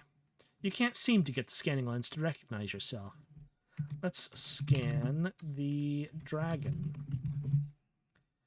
This is a handcrafted, one-of-a-kind dragon plushie made with love. The scanning lens can detect traces of repton blood in the fibers, indicating that the creator stuck himself with a needle more than once while sewing it. It's worth maybe 35 currency. My cat is demanding a little bit of attention. I have here a snack for him. Let us convey the snack to the cat. Here you go, sir. Please consume and be nourished. Okay. Let's scan the honey with lens. The scanner says this is some yummy honey. Scan pendant. According to the lens, the tiger's eye pendant is an assistive device for creatures without dark vision. Scan the scarf. Which do you mean, the checkered scarf or the paisley scarf? I'm wearing the... let's check the checked scarf. The scanning lens doesn't have anything to say about this scarf. Scan the paisley. It doesn't have anything to say about this scarf either. Let's scan the diamond necklace. The scanner values the necklace at 139 currency, noting a small but unforgivable flaw in the stone. Scan the sketch. The scanner identifies the sketch as a pretty good effort.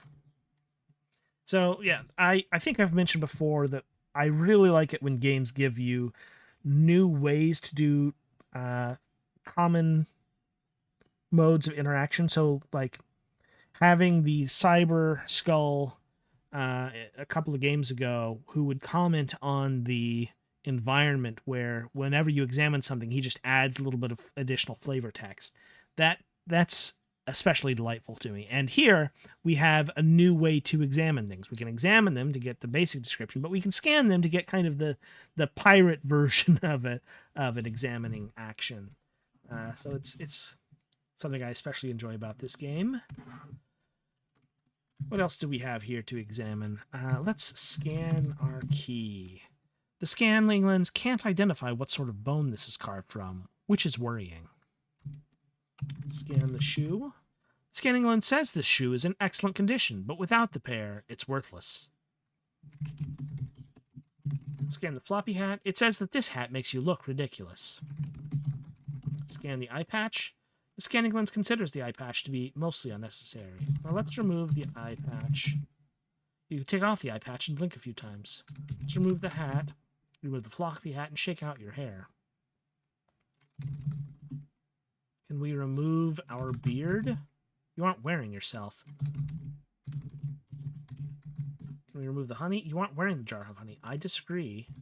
Examine me. You are wearing a scanning lens, a tiger's eye pendant, a leather belt, and a silver ring. Your flaxen curls are tied up in a paisley scarf. On your face is a disgusting yellowish beard. Your name is Ebenezer Scrooge.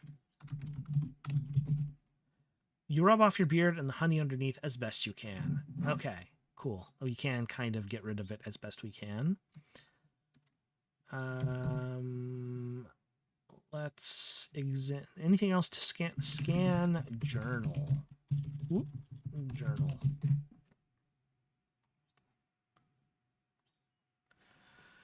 You scan the journal. Chemical analysis indicates journal was last used in 1902 AD. Pristine condition is statistically impossible. Pretty creepy, if you ask me. Special scan rate, 3%.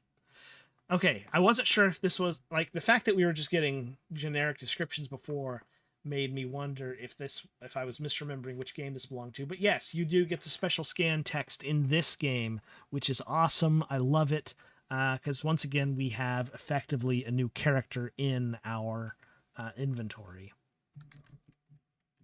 Scan revolver. The scanner shows that this weapon bears a powerful blessing, allowing it to insta-kill vampires and certain other unholy beings.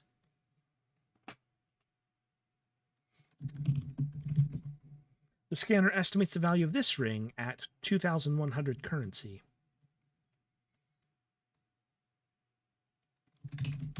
Scan the belt. The scanner calls this a perfect pirate belt.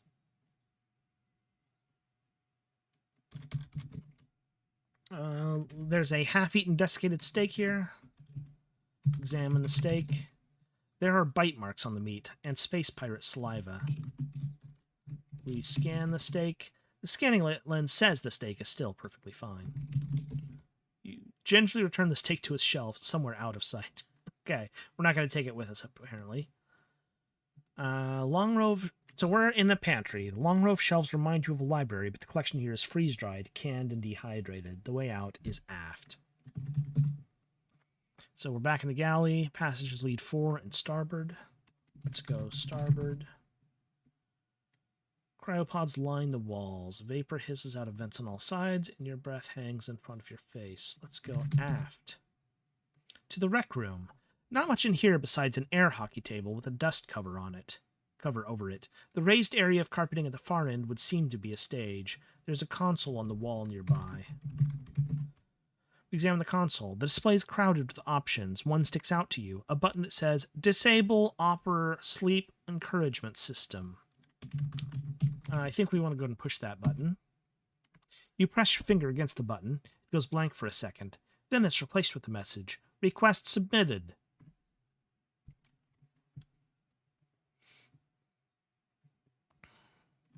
Let's examine the stage. It's just a step up from the rest of the floor. Oh, the sounds of some piece of heavy machinery crumb from down the floor corridor. So it sounds like it's still operating. Let's go starboard to corridor alpha.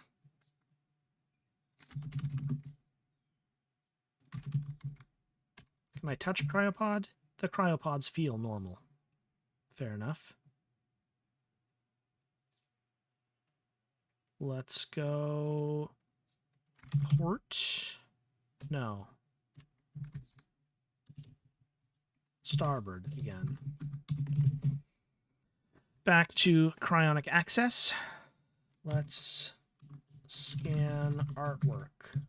We could have been scanning a lot of things. That's one of the things that I would recommend playing this game yourself to do, is specifically to get to scan all of the things that I'm going to overlook. The lens can't calculate the value of an original Liechtenstein, but this is just a copy. It isn't worth anything.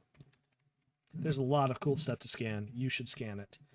But I'm only going to be scanning the things that I remember to as we go wandering further around. Let's go starboard from here to the observational lounge. Let's scan other ship. You scan the ship. Grasping Thirst Vessel, Compulsion. Feared throughout the galaxy. Launched 27th July 4015 AD. Captain Hackbud.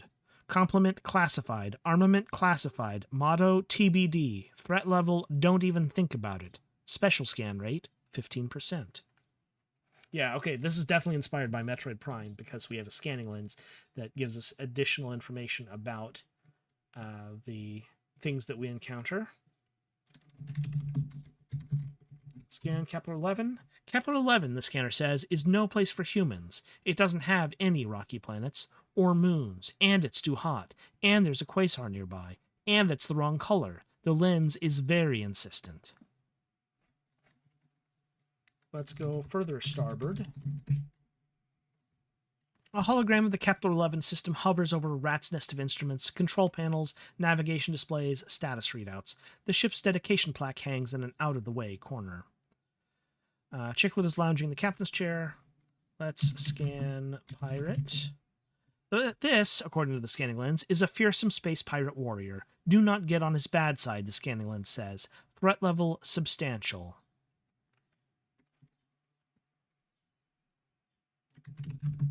Scan the hologram. The scanning lens has trouble scanning the hologram since it isn't really there. Let's examine the hologram. Kepler 11 is a translucent purplish orb in the center of the room. Its planets float lazily along their orbits, all grossly out of scale. All the moons of all the planets are accounted for as well. Every planet and every moon has been ticked off as unsuitable for human colonization. Oh well. Let's walk to the forward again. To the captain's stateroom. Let's scan cryopod. The scanner says this human wouldn't be a problem even if he was awake.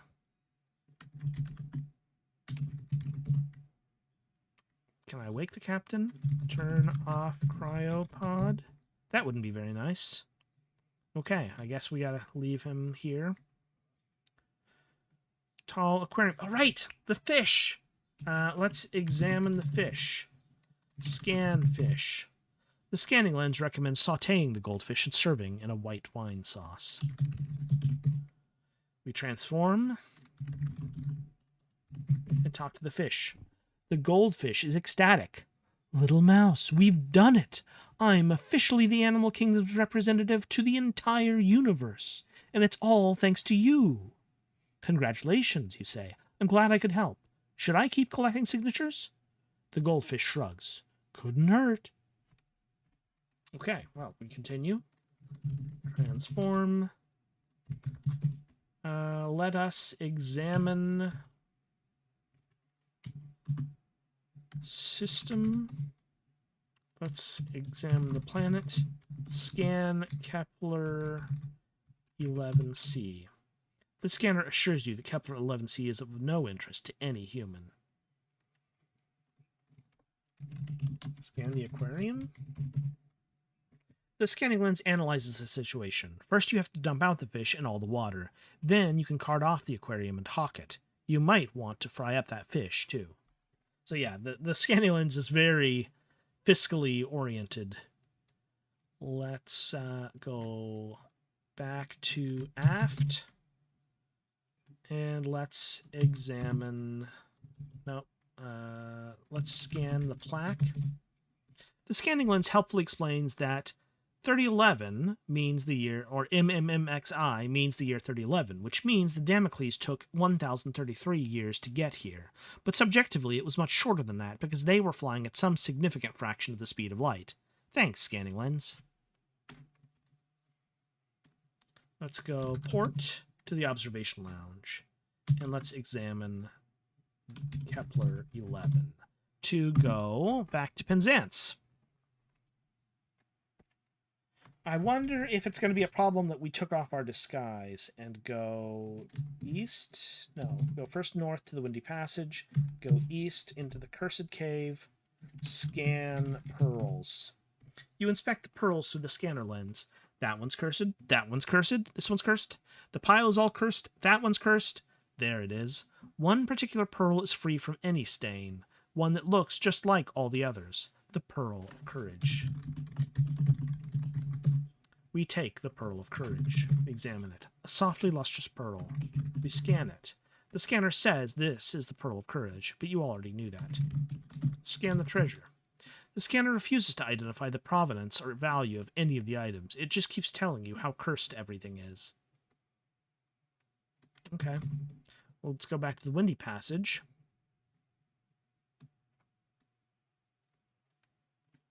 And let's go south to the Overlook. Let's examine the signal fire.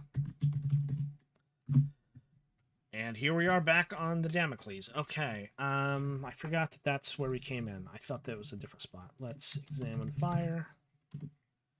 And let's go north. And let's go west. Oh, Ruth, noticing you no longer have a beard, hurries you out of the lair. Okay, we can go examine the fire. Let's go port to the cryonic access. Let's wait until something stops beeping fretfully in the port corridor. And let's go port now that it has moved forward. Let's go port from here to the rec room. Let's examine the air hockey table. The cover is translucent. The table's like a short, boxy ghost.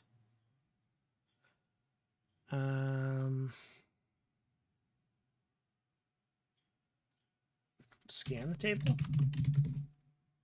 The scanner says this air hockey table is worth maybe 100 currency. Scan the stage. The scanner doesn't really see the stage as being separate from the floor. Scan the console. The scanning lens would like to use this console to hack into the rest of the ship, but it can't. That machine is back, noisily trundling down the hall. You reach for your gun. Too late. Its arms wrap around you. A nearby cryopod hisses open. Naughty little girl, the machine whispers. Sleepy, sleepy, sleepy time. You close your eyes and force yourself to wake up. London, 1848. Jerusalem Chamber. The halls of Westminster Abbey were dark and silent, yet in one chamber a fire burned in the fireplace, and the people there were quite awake, even though it was so very late at night. Okay. So we are back with the Queen and with Ebenezer Scrooge. Let's scan the Queen. The scanning lens passed its electronic eye over Her Majesty and began telling Ebenezer all sorts of awful things about her and Prince Albert, so that Ebenezer was compelled to point the lens at the floor instead, and compel the lens to analyze the carpet. We try scanning Ebenezer. The lens identified Ebenezer Scrooge in a moment and began calculating his net worth. It concluded that he was an incredibly valuable target, but cautioned that most of his assets were tied up in charitable trusts and Swiss bank accounts. A long con, meticulously organized, was the only viable solution. Ebenezer allowed the scanning lens to go on formulating its schemes while she thought about other things. Scan Freeman. The scanning lens said that Freeman was an unremarkable Terran avian, which Ebenezer knew was only 2/3 true. Let us go ahead and just examine the fire. Back to Penzance.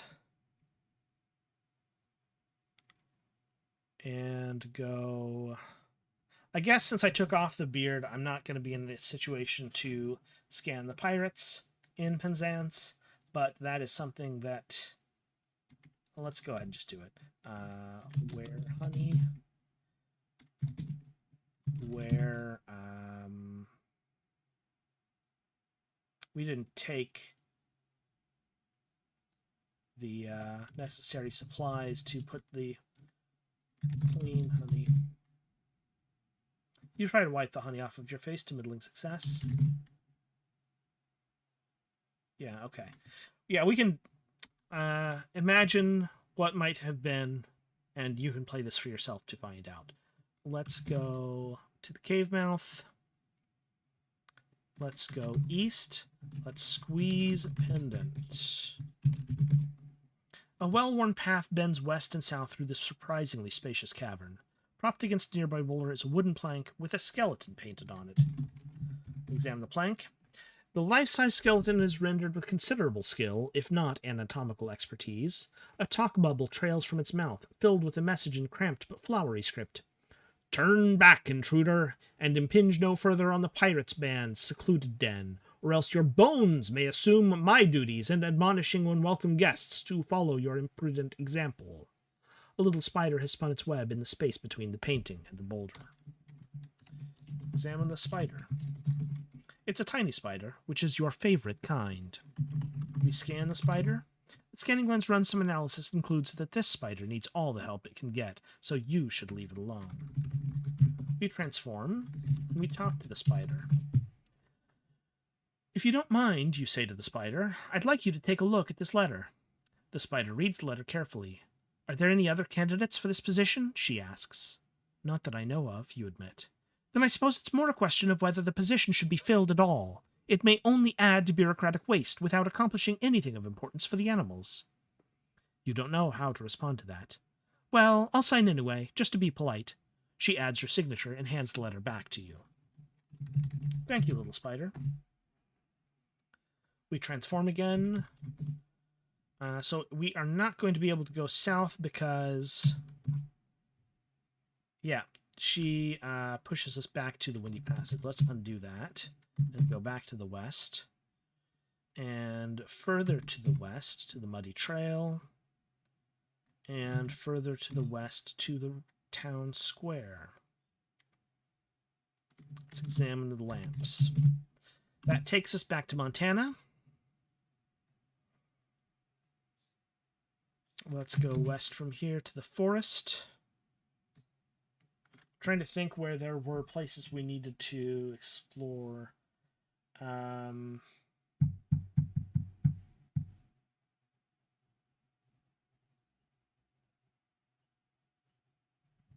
go south to the fountain. Southwest to the Temple of Wellness. Here we go. We go into the Temple of Wellness and squeeze pendant. You squeeze the pendant, and the surrounding darkness becomes somehow transparent. Inside the temple, a vast cathedral. Benches and baths are arranged around a central dais, where a colossal statue of a repton sits cross-legged. Examine the statue. The marble repton is completely nude, the better to show off its physique, but it sits humbly on the dais, looking down at what it holds in its hands. In the statue's hands is the Pearl of Health. We scan the Pearl of Health. The scanner confirms this to be the Pearl of Health. We take the Pearl of Health. We scan the statue. You scan the statue. Herthine, Repton Health Guru, threat level, medium to low, abilities, flexibility, resting heart rate, endurance, attitude, weakness, sodium. Wait a second, this is just a statue, never mind. Special scan rate, 20%.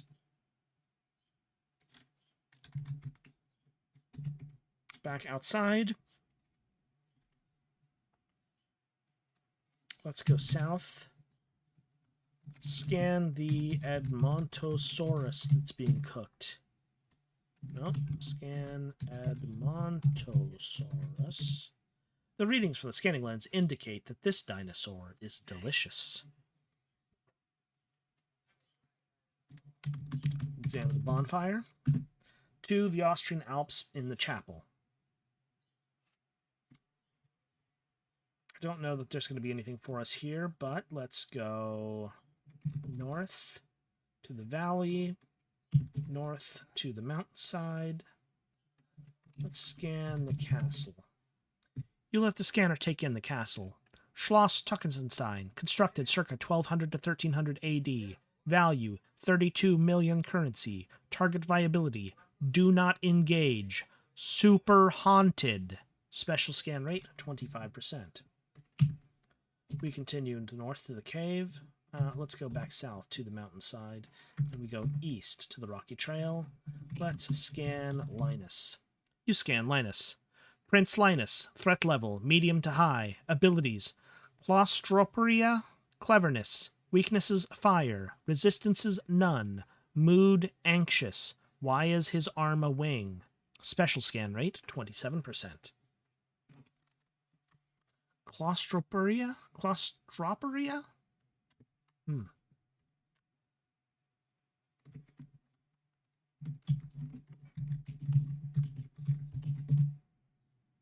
There are no results for claustrophobia. The ability to see very small is my guess as to what that would mean, but I don't know. We go south. No, we don't go south. We go north or west. Let's go north. Let's scan the wall. The scanner quickly analyzes a mechanism hidden in the wall. It's activated by pressing the top brick, then the bottom brick, then the middle brick twice, then the bottom brick again. Oh, well, we missed this the first time. Let's go ahead and press top brick. You press on the top brick. It shifts slightly, then pops back into place. Press bottom. And press middle. And again. Then press bottom. You press on the bottom brick. It shifts slightly, then pops back into place. The wall slowly recedes into the ground, and a way into the castle appears on the other side. We go in. No, we don't. We can go north or south. We go north to the secret passage. Spider webs fill the corners of this narrow corridor. The hallway leads east. The way out is south. Examine the spider webs. Okay, yeah, it's the same place we were in before, except now it's described as a secret passage. We go east. No, we go west and we scan our fly friend. The scanning lens gives you the nutrition facts of the fly and awards a health rating of 3.5. Now we're in the dungeon. Scan the placard. According to the scanning lens, this placard is full of beans. In case you forgot, the placard reads, "The dungeon is merely decorative," the placard explains. "No torture or pagan rituals have ever taken place at Schloss Tuxenstein." Scan cell. The lens has already drawn up an escape plan for each cell. Most of them are very simple. Scan a puddle. The scanning lens says the puddles are safe to drink, probably. We go north to the lounge. Mahogany panels. Let's scan panels. The scanning lens is unable to detect any secret passages behind any of these panels. Scan couch. The scanner can identify a flaw in every couch, a stain you didn't notice, or a mistake in the upholstery, or a lumpy cushion. Let's transform. Let's try scanning Ate. You can look at Ate, but you can't exactly scan her with the naked eye. Examining Ate, the trail of her dress slithers across the stage. The points of her fingernails click insistently against the lectern. Okay, so we can't really we can't scan any of the vampires because we have to be mouse in their presence. So let's go back to the east and let's transform again and let's examine the fire. Back to Montana. Okay. We need to get back to Pilcrow or the Damocles. Are the two that I know of. If we go east to the pool, let's examine the bush. Yeah, here we go. Pilcrow, Arizona. Examine the pews, modest pews. Okay, yeah, this is the second church in the area. There's the church in Arizona and the church in the Alps. Let's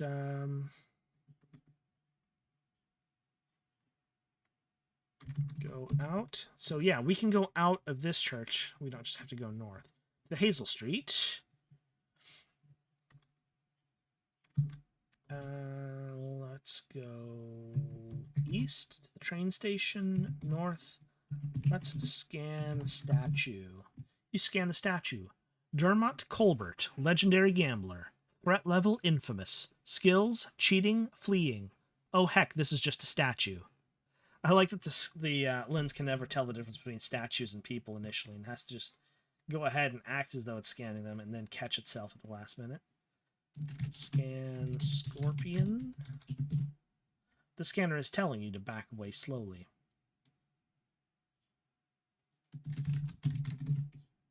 The scanner is reading these vines as magical. Huh.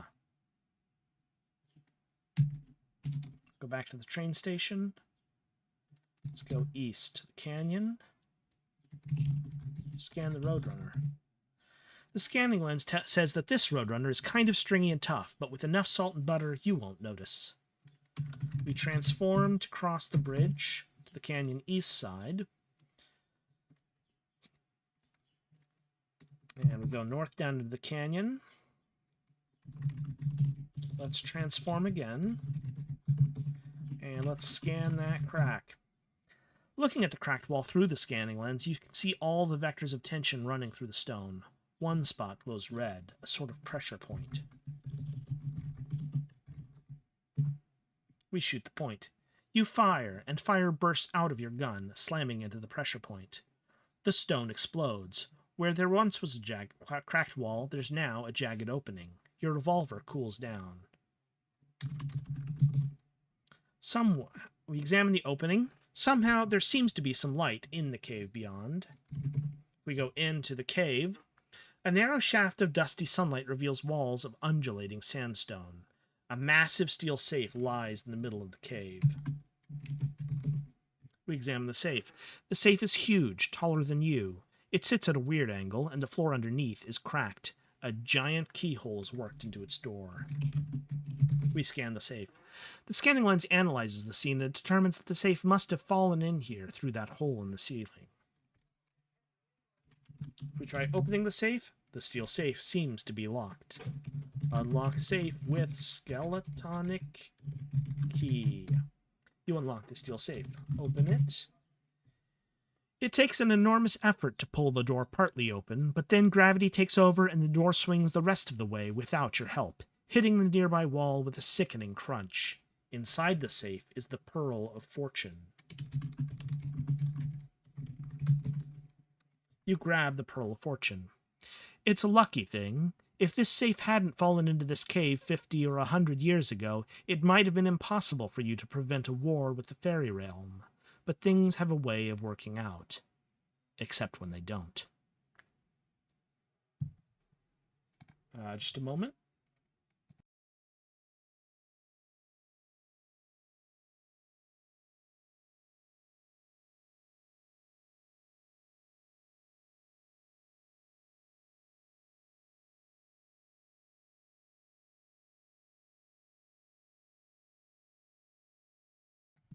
Thanks for your patience. Had to take a drink and cough a little bit.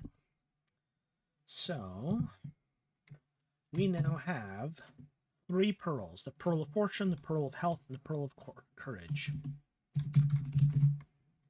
Fortune is a softly lustrous pearl. Health is the same as I suspect is Courage. Let's go back out. We've blown a big hole in the eastern wall. If we scan the river, the scanner has endless information about the source of the Corchete? Its length, discharge, tributaries, and so on. Fascinating stuff. We go back to the south. Can we go east from here to the assay office? The The scanning lens detects trace amounts of unusual compounds in the wrecked building and concludes that some chemical research took place inside. We go south to the adit, where we first started today. And let's go west into the mine, to the mine shaft. We scan the pit. The scanner says it can see all the way down the pit, and there's nothing there. We examine the lantern. The light is faint, but the fire is ready. It knows where you need to go, and it takes you away, back to Penzance. So we've gotten the pearl here. Go back to the south, to the overlook. Examine this fire. Back to the Damocles. We need to figure this out. Let's go port to cryonic access.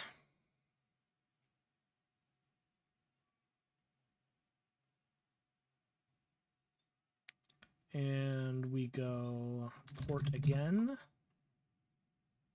No, we messed up. It's coming again.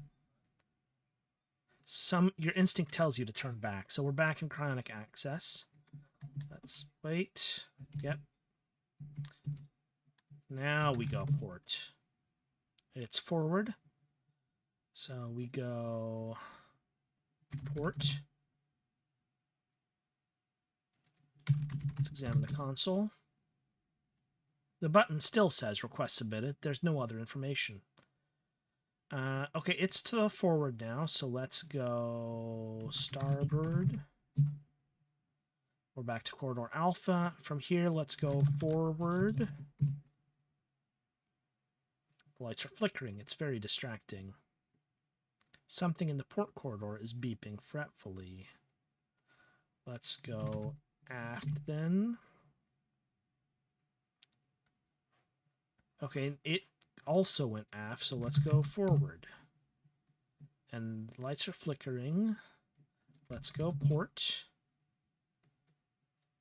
And let's go port again. Back to the galley. And we go forward to the pantry. The way out is aft.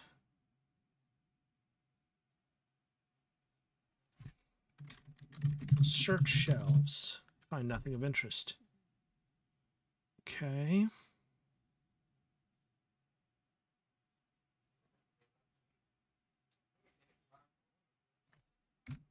Let's try transforming. Let's see if that allows us to get past the robot. Transform. Let's go starboard. And again. The machine is here. It doesn't seem to notice you. Presently, the contraption exits via the port corridor. We examine it.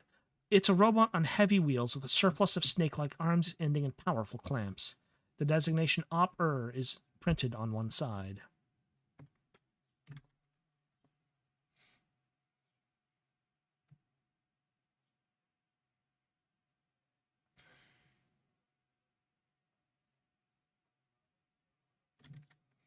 Well, I am a little puzzled because I do not remember how to proceed from here.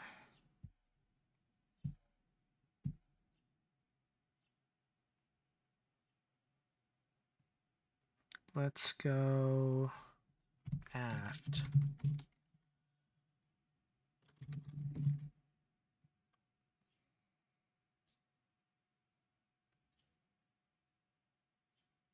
Oh, there's 3 exits from the rec room. There's 4 starboard and port. I missed one. Okay, we go port from here.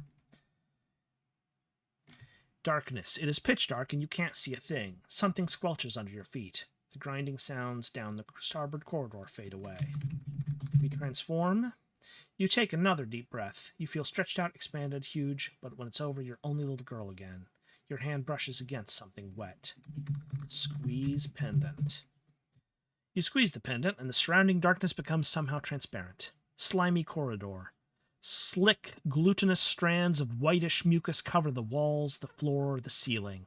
The substance has covered up the cryopods and the overhead lights, and curtains of slime have hardened into a wall that blocks the portward corridor almost completely. The way starboard is perfectly clean. We focus. You close your eyes. You squeeze your revolver. Warmth spreads through your body into the gun. The heat of Jovian lightning. The heat of liquid gold. You open your eyes. Shoot mucus. Which do you mean, the hardened slime or the liquid slime? I mean the hardened slime. You shoot a fireball into the slime.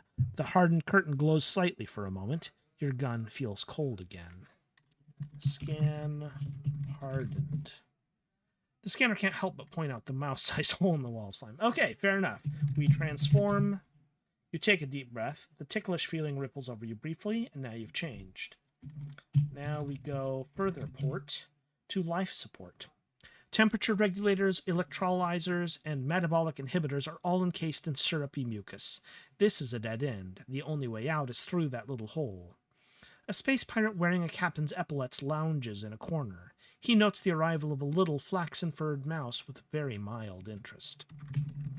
We transform. You take another deep breath.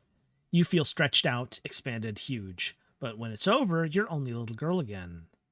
"Oh ho," says the pirate captain. "Looks like I've been infiltrated. Who might you be?" "My name is Ebenezabeth Scrooge." "A pleasure to meet you, Miss Scrooge. I, conversely, am Captain Hapnick of the Compulsion." You bow slightly, keeping your hand on the butt of your pistol. He keeps a claw close to his. We examine the captain. The captain's vermisuede jacket bears a pair of frilly epaulets. His boots are very nice, but they don't match. The front pair is black, the back pair is brown. The pistol in his belt is a Finage 68, a human model. Scan the captain. You scan the captain. Habnage, pirate captain.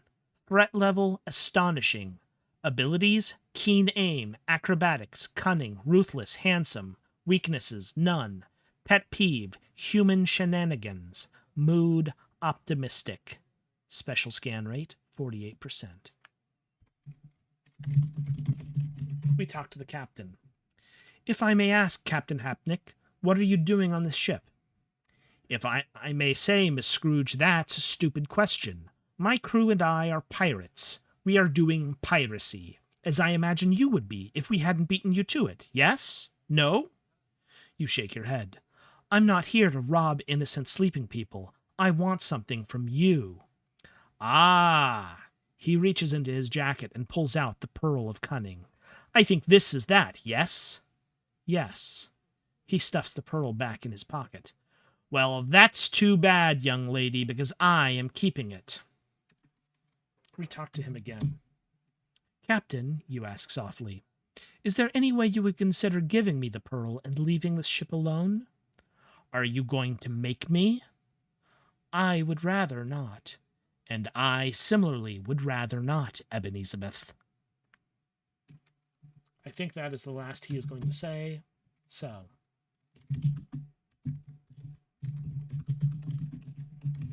We point our revolver at the captain.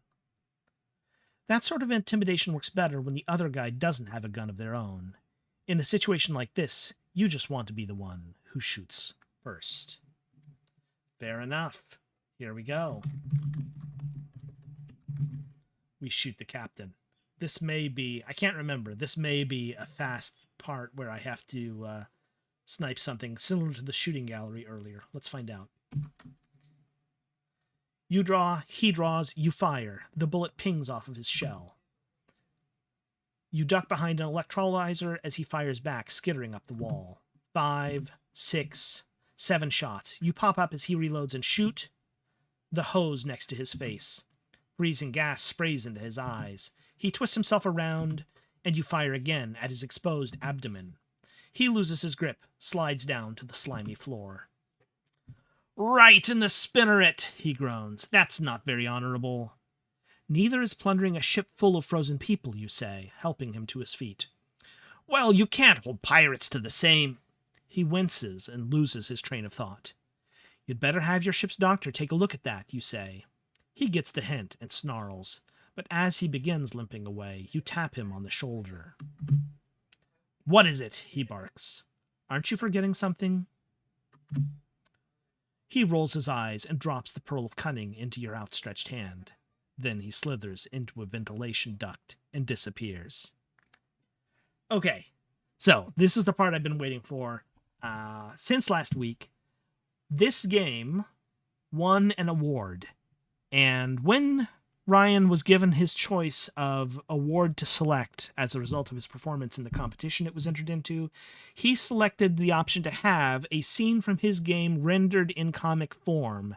And that comic form is available thanks to the work of Aster Fiala. He did a really good job rendering this, I think, in a comic form. Let's take a look. Here is that scene. Captain, Ebenezer asks, is there any way you would consider giving me the pearl and leaving this ship alone? Are you going to make me? I would rather not. And I similarly would rather not, Ebenezer. And she shoots, bang. And there's the standoff, ducking behind the mucus-covered fixtures. The captain shoots.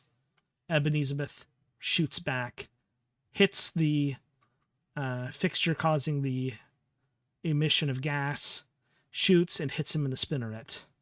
Right in the spinneret. That's not very honorable. Neither is plundering a ship full of frozen people. Well, you can't hold pirates to the same. You'd better have your ship's doctor take a look at that. And she taps him on the shoulder.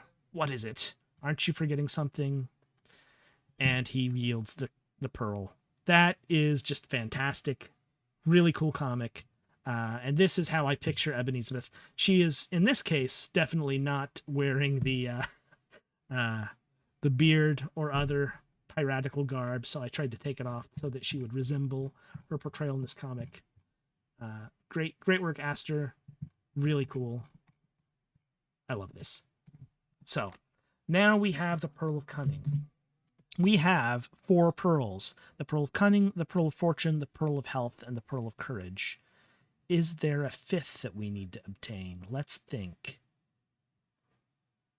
There probably is, but I think for now we should probably bring these to the crib. Let's look. Life support. Temperature regulators, electrolyzers, and metabolic inhibitors. Let's examine these. The regulators are still thrumming away, but that slime is bound to get on the coils. The scanner knows just how to deactivate these regulators, if need be. We examine the electrolyzer. The tanks are bubbling away. If any of this goop gets in the works, it'll really foul things up. We scan one. The scanning lens says these electrolyzers would be worth big money on the black life support market. Let's examine an inhibitor. The inhibitors need very specific conditions to maintain the Lazard reactions, and being covered in slime certainly isn't helping. We scan it. The scanner's reading all functions as nominal. Transform once more, and go...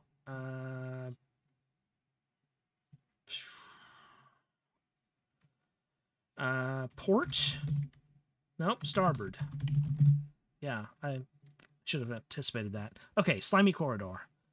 And the way starboard is still perfectly clean. Can we just go S? Yeah, we can. Rec room. S again.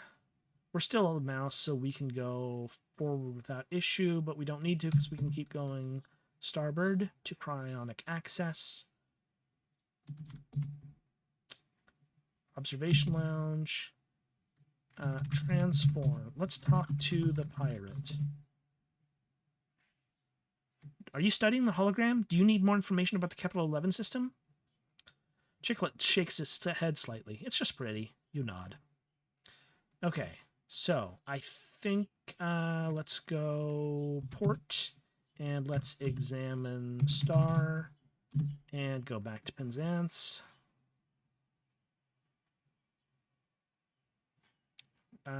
Let's go north to the Windy Passage. Examine the lantern to Arizona. Let's go east, north. We can't go any further east. We need to go back to the west. Transform, go west further to the west side and to the train station.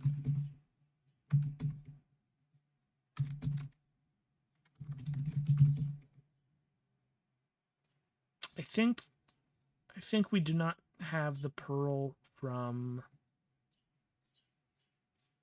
Austria. I think we need to go to Austria. So let's go north to Cotton Street.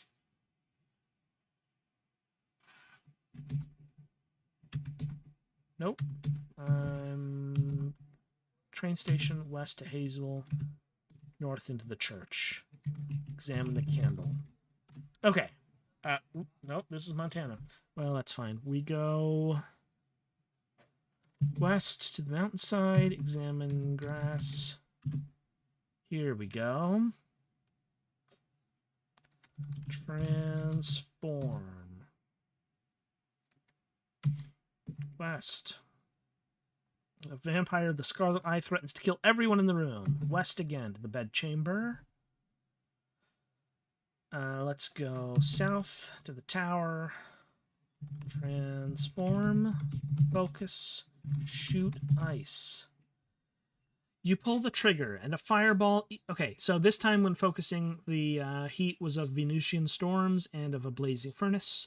We shot the ice, pull the trigger, and a fireball erupts from the muzzle of your revolver. A blast of warmth fills the tower.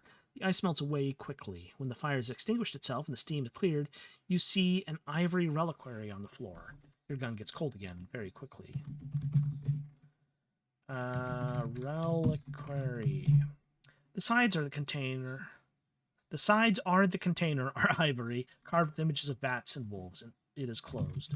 Scan it. Looks like this is some sort of vampiric cultural artifact. Very valuable. Open it. You open the reliquary, revealing the Pearl of Love.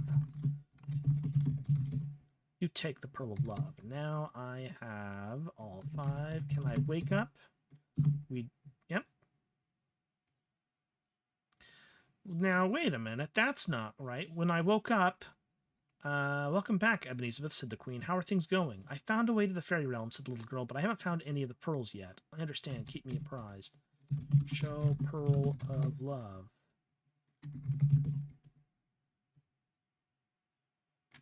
Okay, so we show a pearl to the queen. Victoria regarded the Pearl of Love with starry-eyed wonder.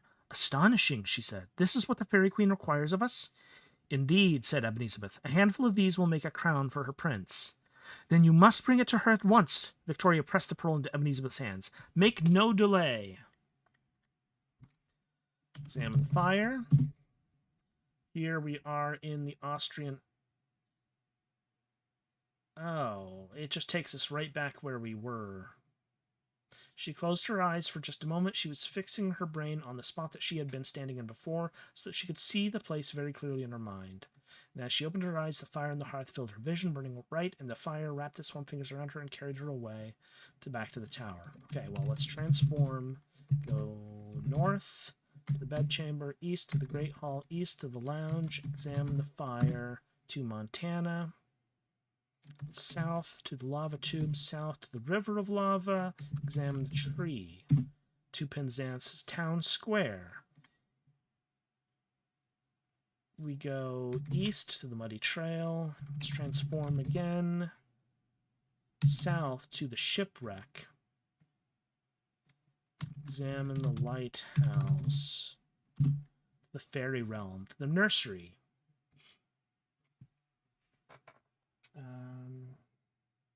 Okay. Grassy hilltop emerging from bluish mist. A lantern hangs over the cradle where the prince sleeps soundly, attended by a midwife and a lady-in-waiting. Examine the midwife. Mab's hair is white. Her eyes are slate gray. Scan Mab. Lady Mab isn't even visible through the scanning lens, but the lens does say that the local threat level is exceptional. Scan lady in waiting. The scanning lens can't see Iota at all. Show Pearl of Love to Mab. You present the Pearl of Love to Mab. She places it in the prince's cradle without looking up at you. Iota smiles, but Mab sets her jaw. A single pearl not quite befits a prince. Show Pearl of Fortune to Mab.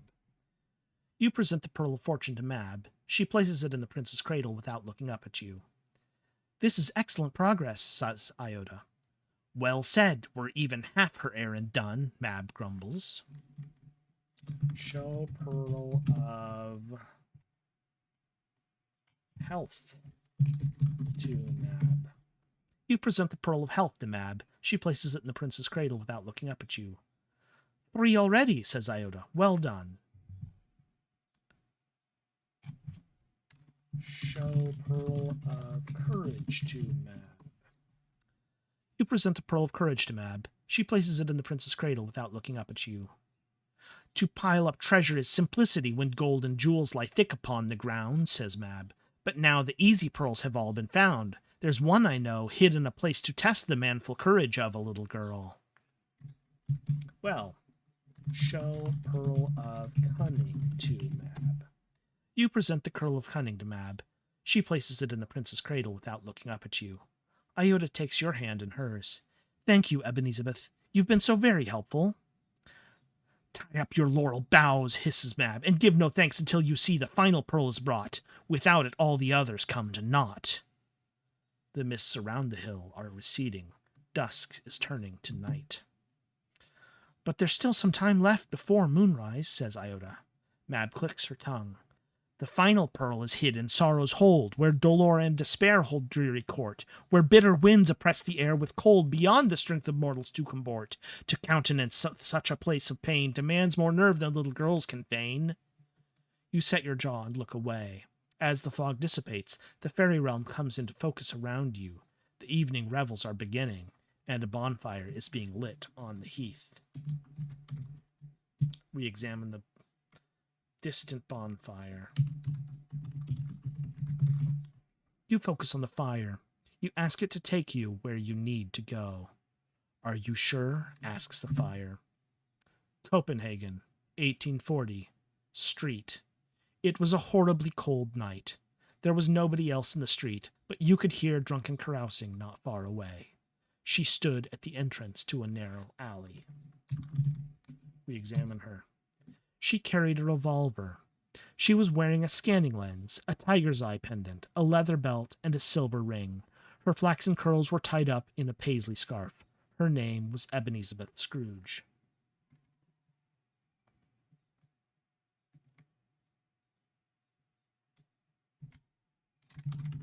We listen. She didn't hear anything interesting. Alley. The snowdrifts that filled the alley were covered in footprints of various sizes. A shack had been built up against the back wall. We examined the shack. The door to the shack was missing at that time. I don't think we can scan it, but the scanning lens said this was a bad scene. Examine the snowdrifts. Some of the tracks were left by tiny bare feet. The scanner was analyzing all the footprints, guessing everybody's height and weight. Nothing important. We go in again, to the shack. A mattress lay up on the floor, occupied by 3 boys, a girl, and a mangy rat-like dog. A dark-haired woman sat on a stool in the corner. Boys? The boys were all asleep. The scanner gave the names and ages of the 3 boys. We examined the little girl. The little girl was holding her little brothers in her arms, trying to shield them from the cold. We scanned the little girl. The scanning lens couldn't tell her anything she didn't already know. We examined the dog. The dog was asleep, but its nose was twitching. We examined the dog. We scanned the dog. The scanning lens confirmed that the dog's DNA had definite rat hallmarks. Examined the woman. The woman leaned forward on her stool, contemplating the scene with her chin resting on her fist. She only glanced at the young lady as she entered. We scanned the woman. She scanned the dark-haired woman. Sorrow, incarnation, threat level, indeterminate, abilities, unknown, mood, sad. Special scan rate, 49%. We talked to Sorrow. Hello, said the young lady, very quietly, and the dark-haired woman answered, Hello. Do you know why I'm here? The young lady asked. This was when you opened your eyes. You recognized the young lady, her flaxen curls. You recognized her voice, and she noticed you stirring and looked down at you.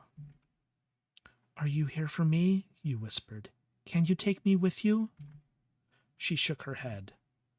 When? You asked, trying hard not to cry. How much longer do I have to wait? I'm sorry, she said. I can't tell you.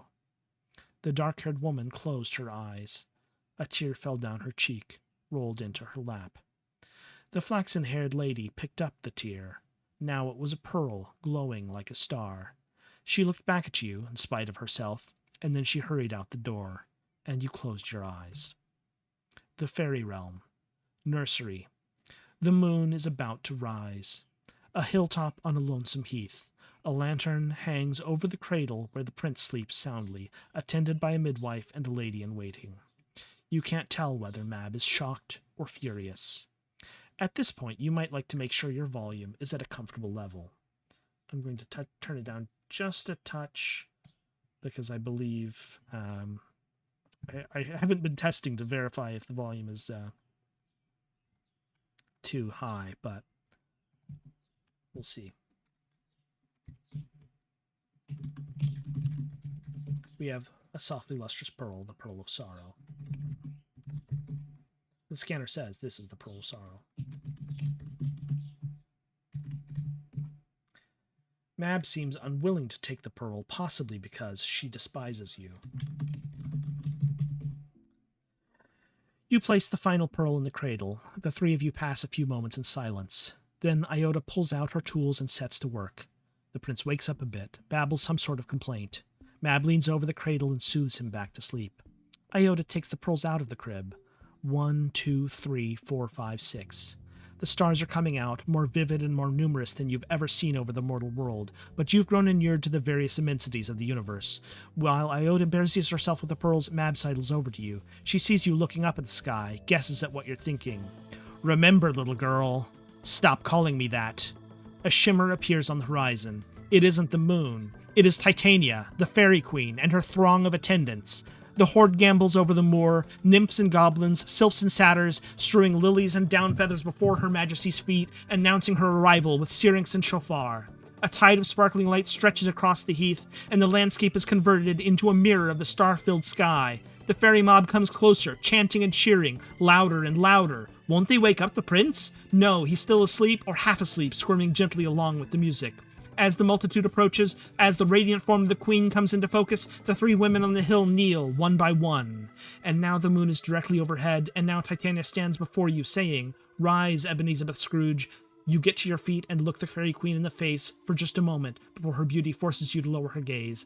I have come for my son, she declares. Here he is, your majesty. Mab presses the boy into his mother's arms. And where is his crown? Asks Titania, smoothing his elfin forelock. Here it is, your majesty. Iota presents the queen with the finished crown, a silver diadem set with 6 brilliant pearls. Titania sets it on the sleeping prince's head. I am quite satisfied, she says. And then to you, your task is ended, Ebenezer. Our treaty is fulfilled.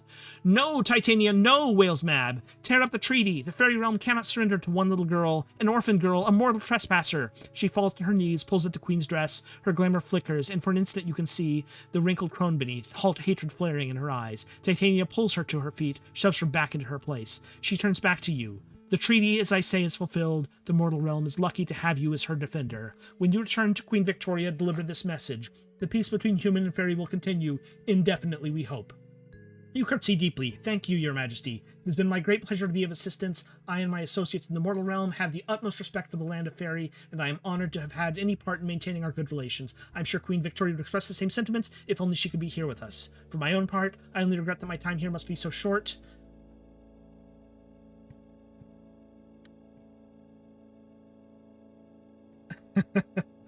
We almost made it. Let's try that once more. Okay, let's continue. For my own part, I only regret that my time here must be so short. I hope that I may return very soon, but for now I must say good night to you all. Good night, Iota. Iota embraces you gently. Good night, Ebenezabeth. Good night, Lady Mab. Lady Mab has nothing to say. Good night, your majesty. Titania places a firm hand on your shoulder and whispers, though the sailor tire of war, he cringes yet to see the shore, to plant his feet in rigid soil and miss the ocean's native royal. The playwright too abhors the page that begs a scene to clear the stage, and with a final curtain send his rapturous toiling to an end. Of women climatized to strife, some dread return to tranquil life. Haste not to new crusades, I pray, but savor respite while you may. You don't know how to respond to that. So, with a final smile, Ebenezabeth woke up. The end. Copyright H.C. Anderson, MDCCCXLVIII, all rights reserved. Ebenezabeth Scrooge will return in The Little Match Girl 5, The Hunter's Vow. Would you like to restart, restore a save game, quit, or undo the last command? So that is the conclusion of one heck of a game, one of my favorites, a fantastic example of the Little Match Girl's adventures. I have really enjoyed replaying it, and I look forward to next week when we will be doing something else. It will be, let's see, what's next? The Little Match Girl against the Universal Sisterhood of Naughty Little Girls. So that's something to look forward to, but for now, I want to bask in the enjoyment of Little Match Girl 4, Crown of Pearls. That is just a really cool game. I really like it. Thank you for watching.